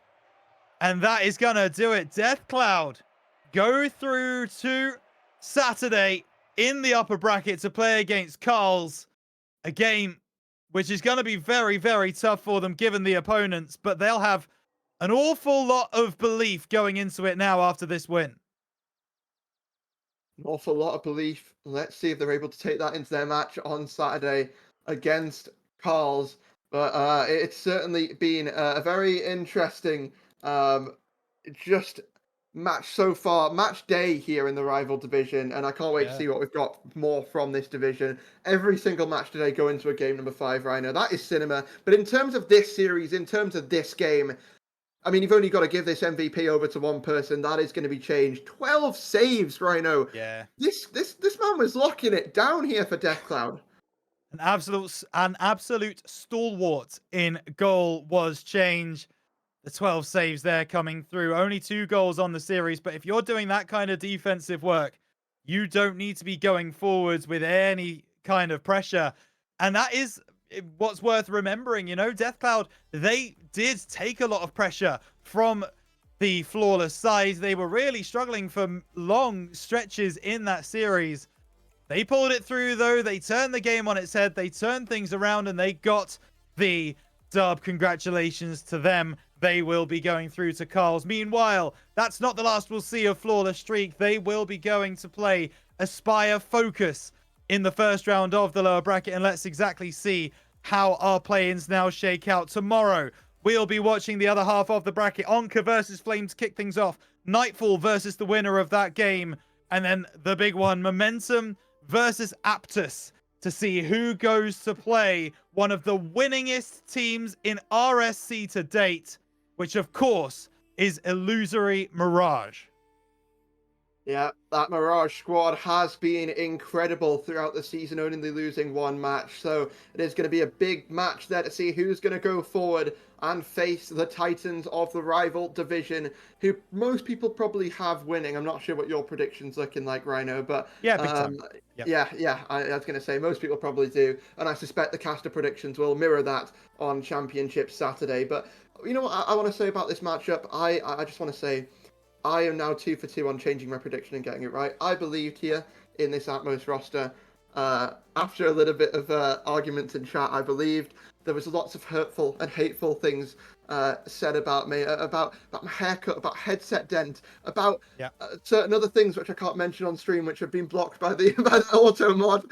But no, we have persevered here, the Death Cloud boys, and we will be going to that upper bracket as a non-biased caster for Death Cloud. But yeah, incredible series. Loved every minute of it. And it was also nice to try out some of that biased casting on the RSC. I've never seen anyone on RSC do that before, so you know. And you likely never will again. Yeah, exactly. I'll let you sign us out for the night now, because this is just getting towards a Yap podcast. You likely never will again. Well, that is your night here of RSC play-ins, but it's only the start of this week. We've got so much postseason action coming at you tomorrow, on Thursday, on Friday, on Saturday, on Sunday. It's a full week of RSC action. You won't want to miss a second. Make sure you follow RSC. Big thank you to our sponsors, Badass Studios, Royal 5, and of course, if you are buying anything in the Epic Store, make sure you use creator code RSC-EU. Another big shout out to Shattered Fusion,